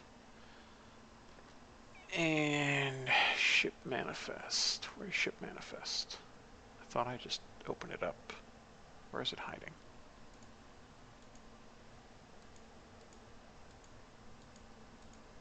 Huh. Okay.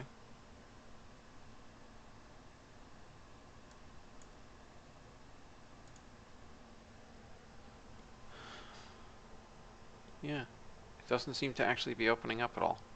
That's weird. Unless I'm just missing it on the screen somewhere.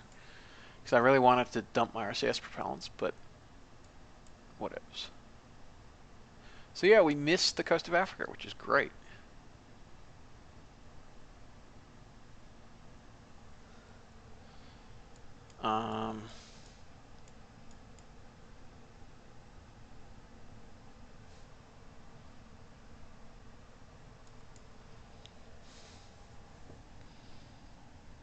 So that was highly successful.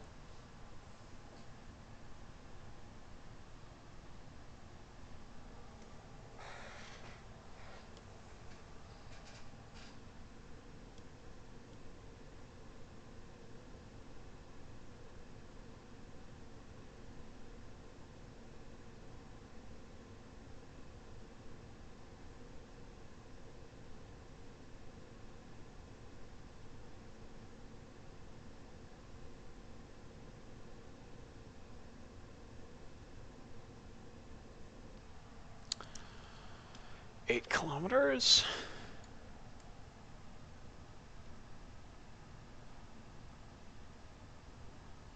X Shadow X, I preferred not to go smush when I land, which is why I land in the water. I mean, I think in the couple streams ago I landed on land because I missed. But yeah, drogue out.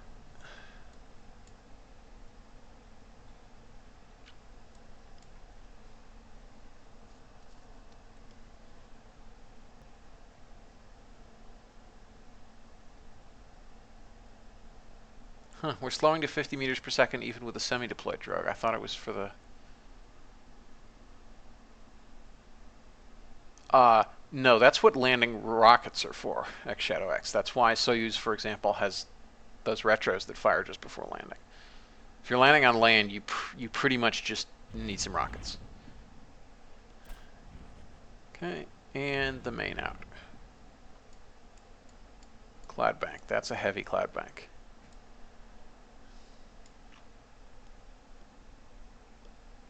I guess because we burned up all that.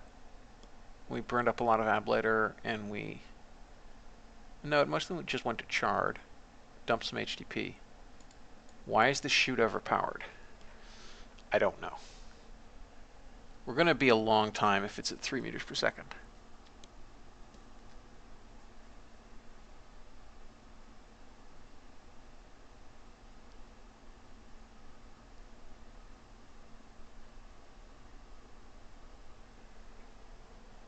So it's actually, there's a reason why most modern launch vehicles have solid boosters during launch, and it's because it actually is highly efficient to have a high liftoff thrust to weight ratio as long as you don't have to pay for it in high engine mass. And you don't, because you get high thrust fairly free with solids.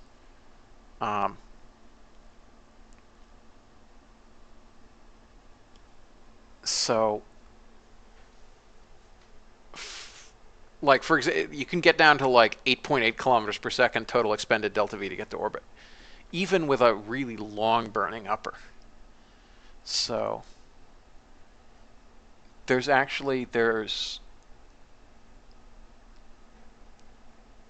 strong argument in real life for having a high liftoff thrust weight ratio, as long as it doesn't last very long, and as long as it's generally from solids rather than from you actually paying to have a heavy, powerful liquid fuel engine.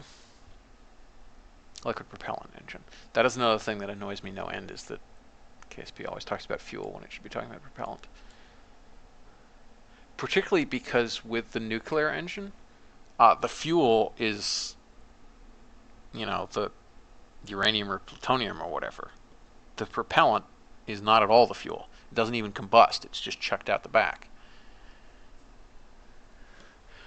So high liftoff. So like, say you have a 2.5 liftoff thrust weight ratio that peaks at 3, then the solids separate, and then you never go beyond 3. That's well within human rating, which assumes a maximum of 3. Oh, yeah, well, 4 plus is nuts. 4 plus is nuts kind of no matter how you shake it. I have to rebuild this parachute because there's something really weird with it. That it's giving me 3 meters per second instead of 6.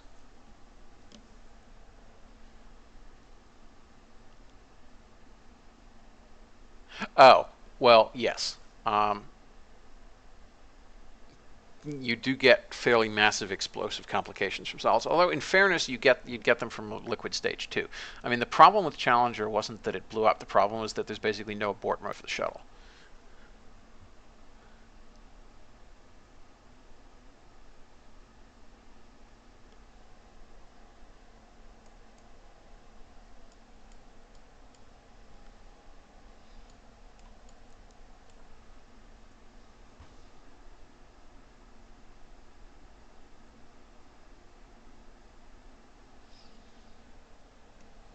Yeah, I mean, when you have access to solids and hydrolox, solid boosters in a hydrolox core just makes a lot of sense. It just makes a lot of sense.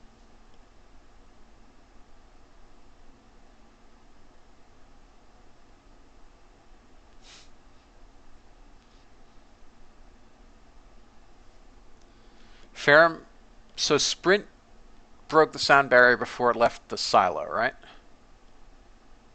10 Gs ain't gonna cut it in Sprintville.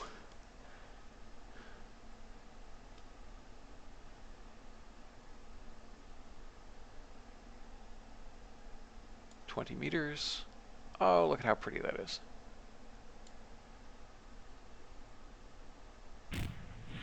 Sploosh. All right, we have. That's interesting. Apparently, Scatterer has the. Oh, those are some big waves. Okay, well, I guess this is the Eastern Atlantic, where there are like 10-foot swells at least, if not 20.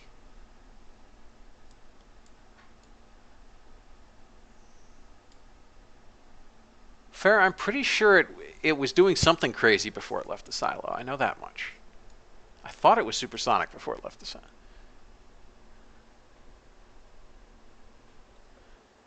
Well, if the first stage is 50 Gs, that's roughly what, 480 meters per second squared. 1/2 AT squared would be distance. So yeah, it could probably just barely break the sound barrier if the silo is fairly deep.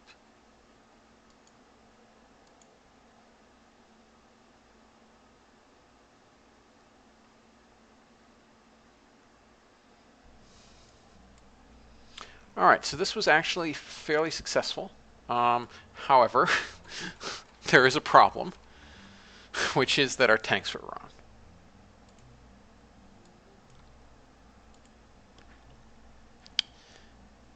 Uh, 276 and... Oh, this is going to kill our delta V, isn't it? What was the other problem we encountered?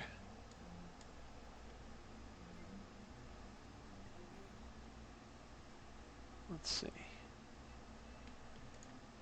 All right, let's put that on that stage so we don't have spare stages hanging around. Oh, Sprint had 100 Gs, not 50. Okay, so yes, that would 100 Gs would break the sound barrier in the length of the silo, I think. All right, so let's save it before we screw anything up. Take this off such that we can actually have a reasonable idea of things.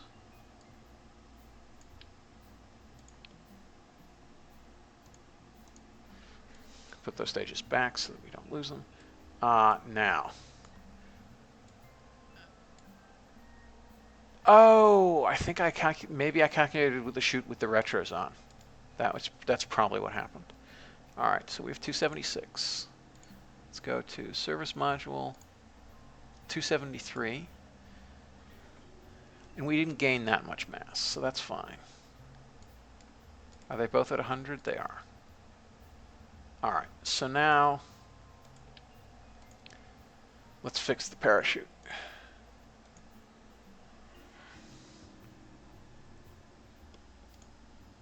That took us down 100 kilos. That's better. That's much more better. All right, let's put all this back on. Ugh. What just... Oh, I know what happened.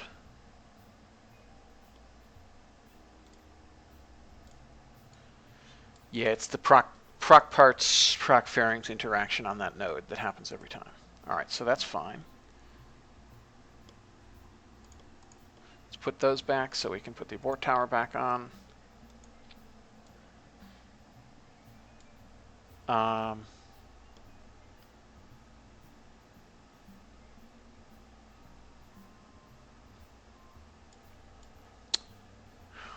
We could put ballast in that, but I'm going to leave things alone for now. So let's put it all back together and see how much our delta V changed. 3503 plus 5760 is 9263. All right, that's probably still sufficient for orbit. But I think... What is the rated burn time on those things anyway? I don't remember. I think 230. Hopefully 230. RCS build aid needs to go away. Where can we save a little mass? Well, we could save a little mass by lowering... by switching to separate stage avionics, but I don't think... And we can stick with that. Where else could we save a little bit? Um,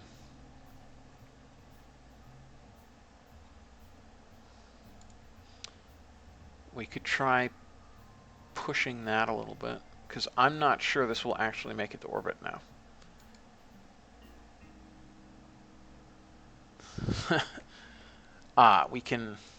We can pack a little bit less in the way of propellant in those tanks.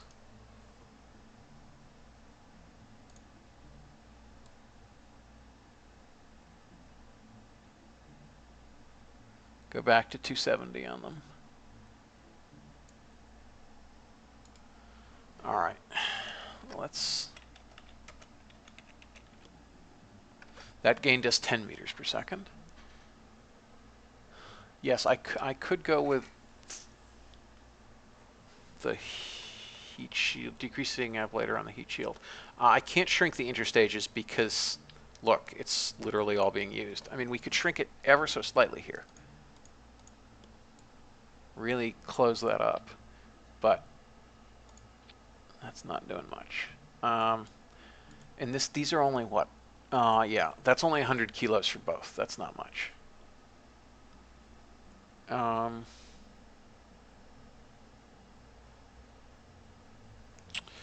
What is a reasonable utilization figure? 73.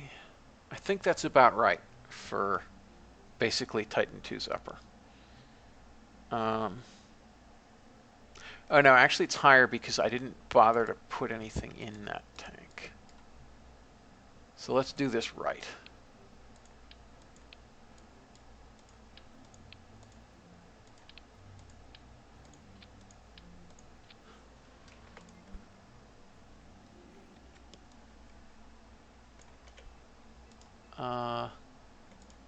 And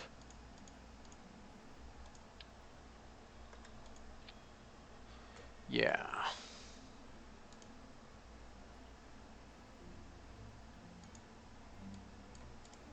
That should be 100%.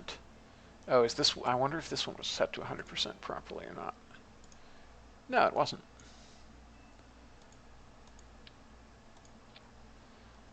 Okay. So this needs to shrink down a little bit to keep it 4 minutes. Yeah, I think it's probably about more like that. That's fine. All right, so that eked a little more out. That eked actually quite a bit more out doing that. So this should actually be fine. I think I'm just going to launch it again just to make sure. Yes, I did switch that to highly pressurized. If I can get to it. There it is. Service module. Highly pressurized, true. All right.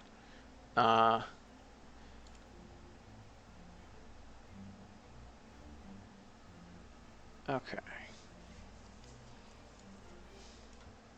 You know what? How heavy is this? These are point. Let's spend a few more kilograms because I want this to look pretty.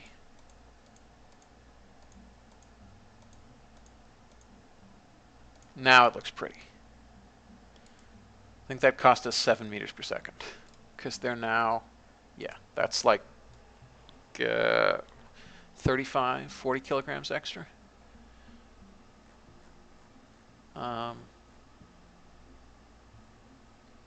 I did fix my chutes. That is a handsome launch vehicle, I have to say, and it literally looks like Gemini Titan 2. Except for that after skirt. That's what the difference is.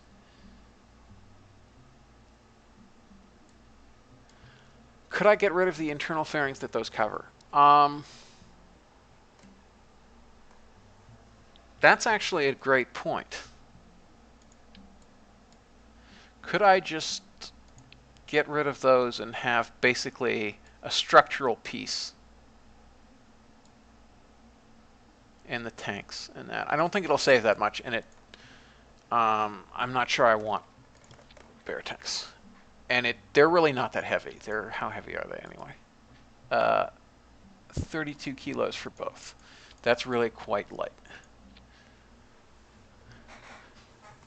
So I think that's okay. Check staging. That's correct. That's correct. That's correct.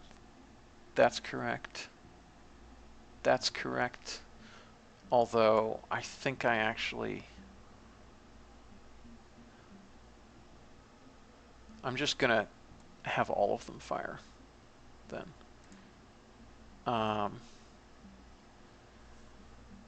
That. So this RCS, and we also want this RCS to fire then, I think.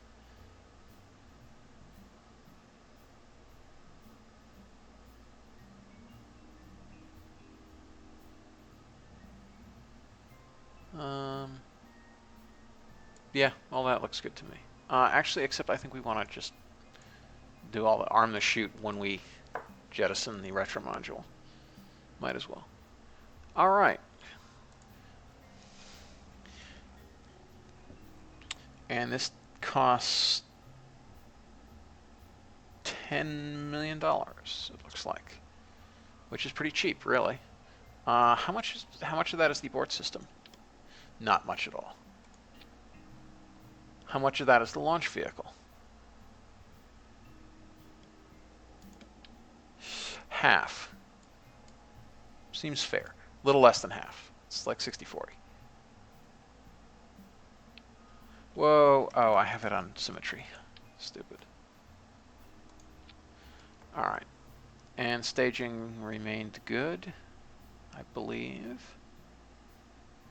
Yeah.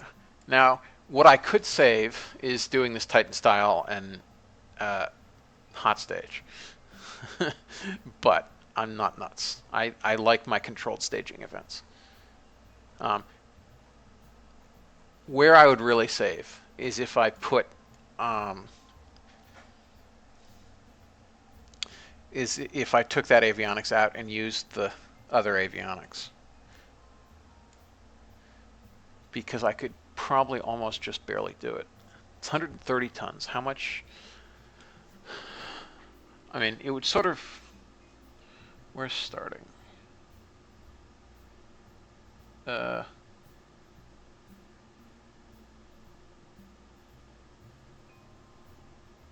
right, so that's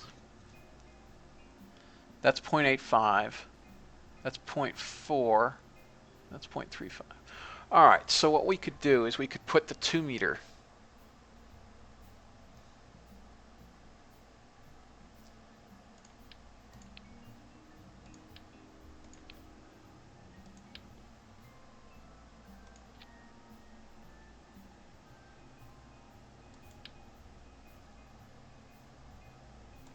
Wait a minute.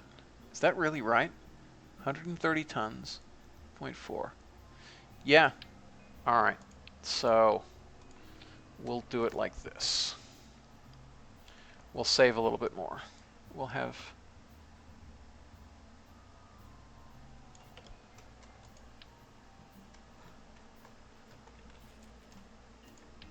Where's the other 2 meter?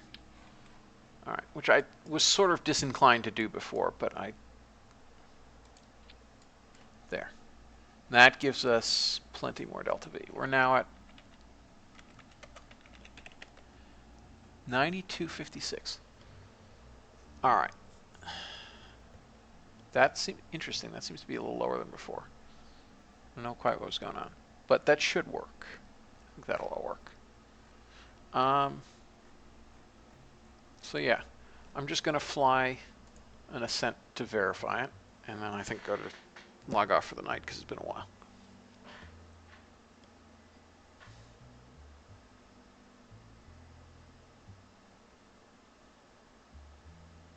I wonder if the parachute did its stupid thing again.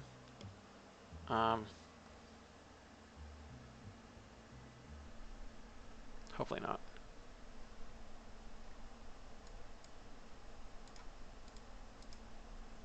Parachute, toggle info. No, it's correct still.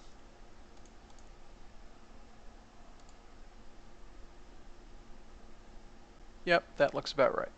Main chute, 33 meters diameter. That sounds about right. All right. We're going to go to...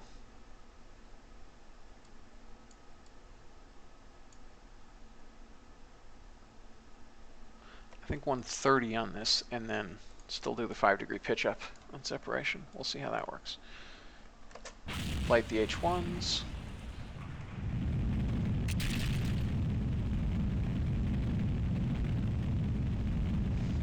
I think what happened with the chute was that it was computed including the retros, maybe.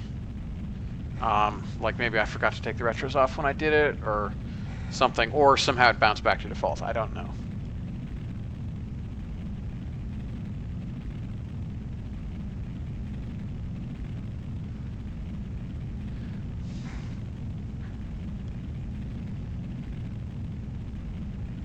Oh, yeah, Piano Josh. No, now I get what you're saying. Right, because the default params were high, so the mass of the chute was quite high, so it upped the vessel mass when calculating the new chute mass. Yeah, race condition. I get what you mean now. Jeepers Creepers, that really does look like a Titan II. I mean, it makes sense. Form follows function. It makes sense. And what you have is two 1 meganewton engines and a, moderate thrust engine. The downside, yeah, the LR105 just doesn't have the thrust of the LR91 though. So, yes, clicking apply a few times is a trick that is an excellent trick to learn for real shoot. Man, wonder why we're slowing down so badly. Is something throwing? How do I get the debug? Huh.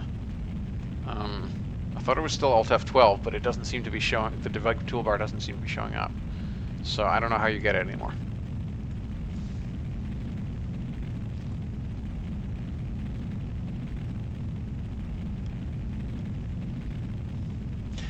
Oh crap! My staging for the launch abort system's all screwed up to heck.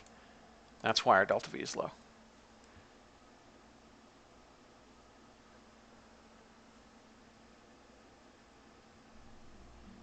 All right, what are these?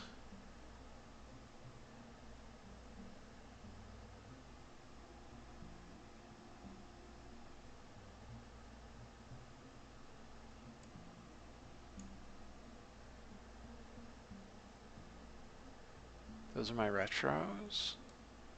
Those are those. Yes, okay, that that fixed things. That makes much more sense. Those numbers make way more sense. Yeah, we now actually have a bunch of excess capacity in the launch vehicle. Yeah. Because that's... Wait.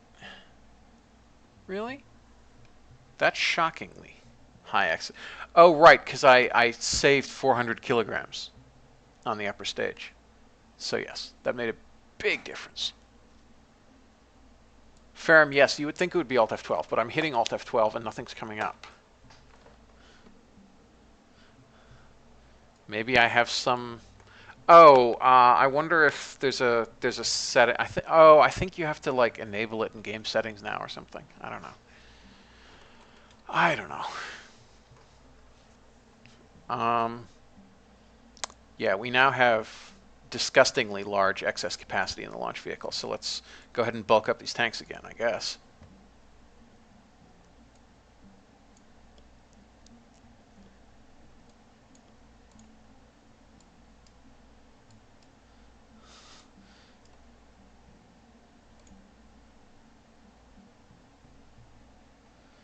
(300 meters per second), and that still leaves us at 9,500 on the...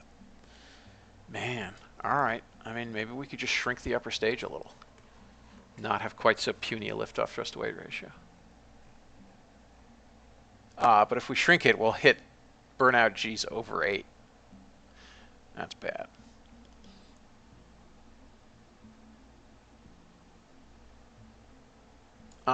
Yeah, what I did in my tutorial campaign was put a film camera in the service module, and that bulked the service module out to 3 meters at the base and did all sorts of things.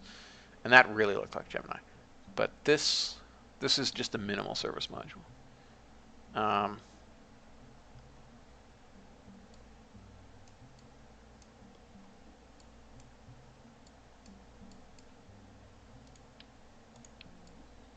right, let's see how long we can make these without them poking out.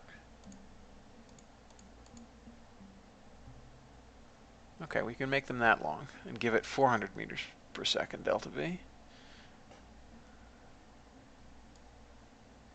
for an even 4-minute. Actually, that doesn't matter because it's feeding the RCS too. So the burn time doesn't actually matter that much.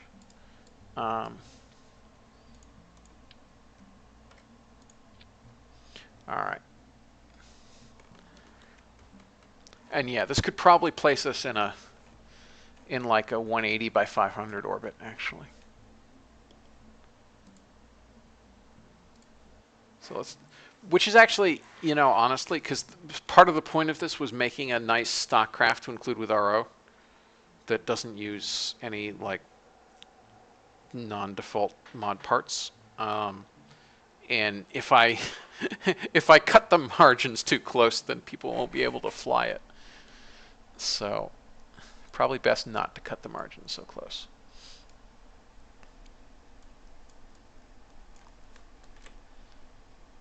Let's see how this works.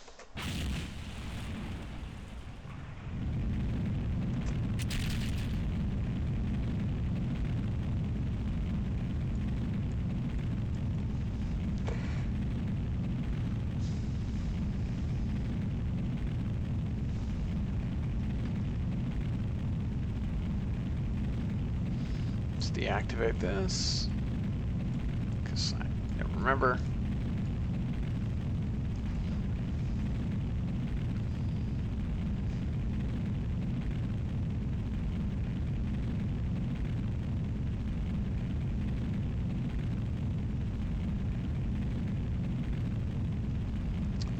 Okay, now pitch program starts.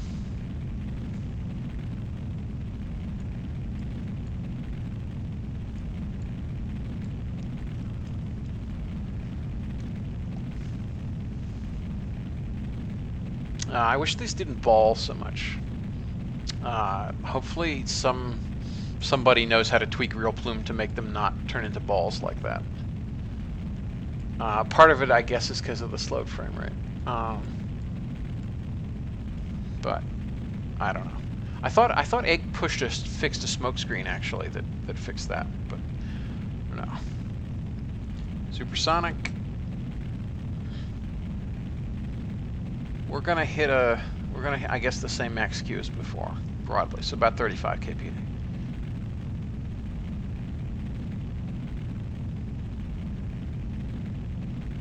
Nope, just under 34 kPa. All right. Minute and a half in. We are we're only 9 kilometers downrange. Yeah, we're gonna have a little higher gravity loss than last time if we're only 9 kilometers downrange. 20 kilometers in altitude. Or we were when I started saying that.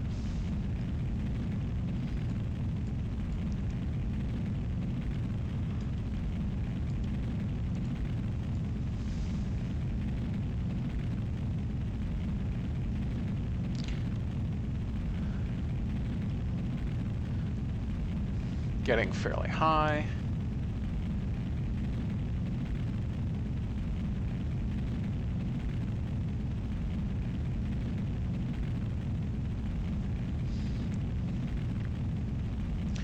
Seconds. First stage burnout.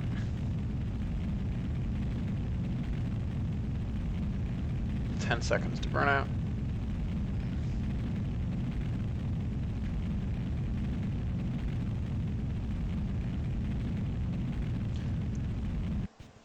Burnout. Jettison first stage, ullage, and second stage ignition. Pitch up. Abort tower jettison. Whoa, that was bad. That was not supposed to happen. That was bad staging. Happily, this didn't actually decouple, so we're still go for orbit. But that was bad. That was bad staging. I did pitch up 5 degrees. So we'll see how this goes. We'll probably be closer to 150 than 160, but we'll have a pretty high apogee because we've got lots of excess capacity, especially since I just took 100 kilograms off the burnout mass.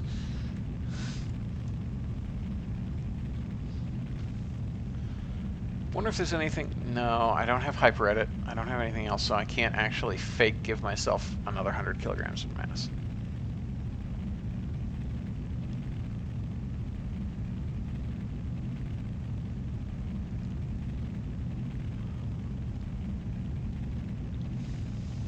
Passing 150 in apogee. Let's pitch down a little bit.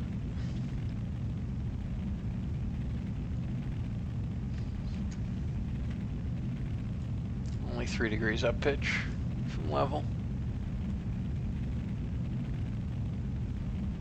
Oh no, we're still at 5 degrees up pitch from level. 3 degrees from MechJeb's track.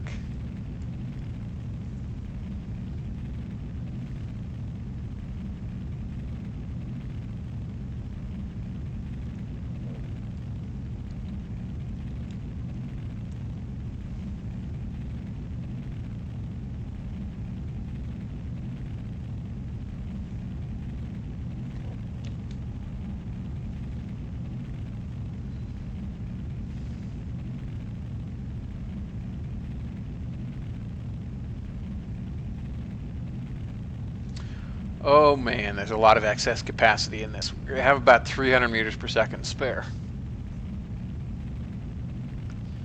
It's ridiculous. Patently ridiculous.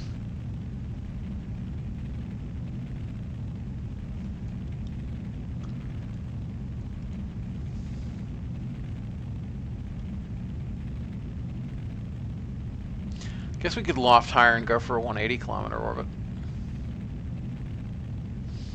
Take higher gravity losses, then would use up some of the capacity. But yeah, I mean, so this is going to be a fairly easy thing to fly into orbit.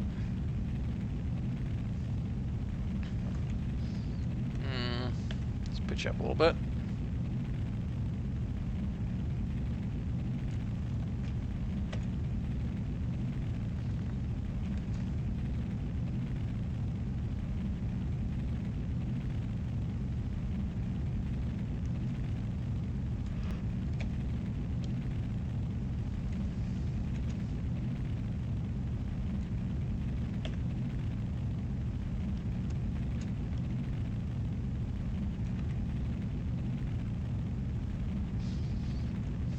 Alright, let's try to nail this.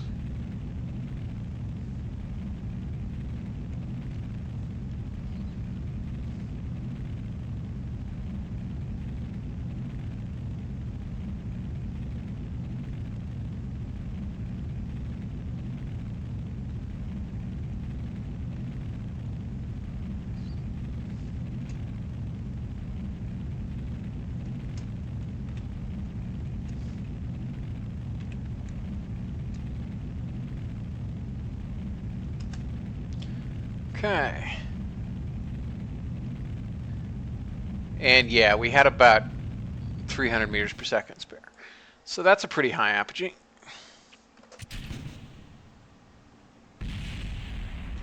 What the heck was that?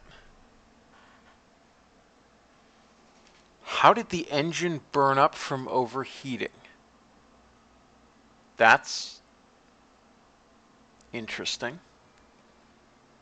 That's an interesting issue. It's a very interesting issue. That was weird.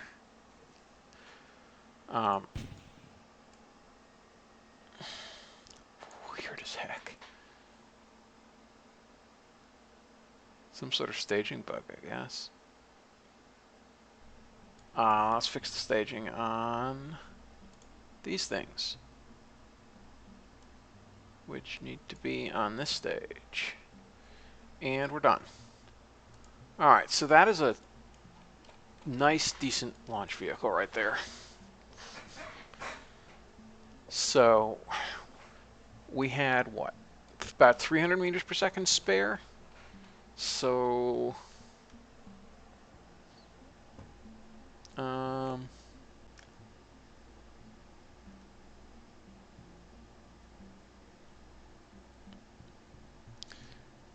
let's add something on it that is heavy. Oh, except it doesn't radially attach. Maybe something in utility radially attaches. Yes. So let's add a quarter ton on. What happens to our delta V? We had about 300 spare. So 34.98 plus 59.13 is 94.11. Let's put that on. We get. So we want about 91.60.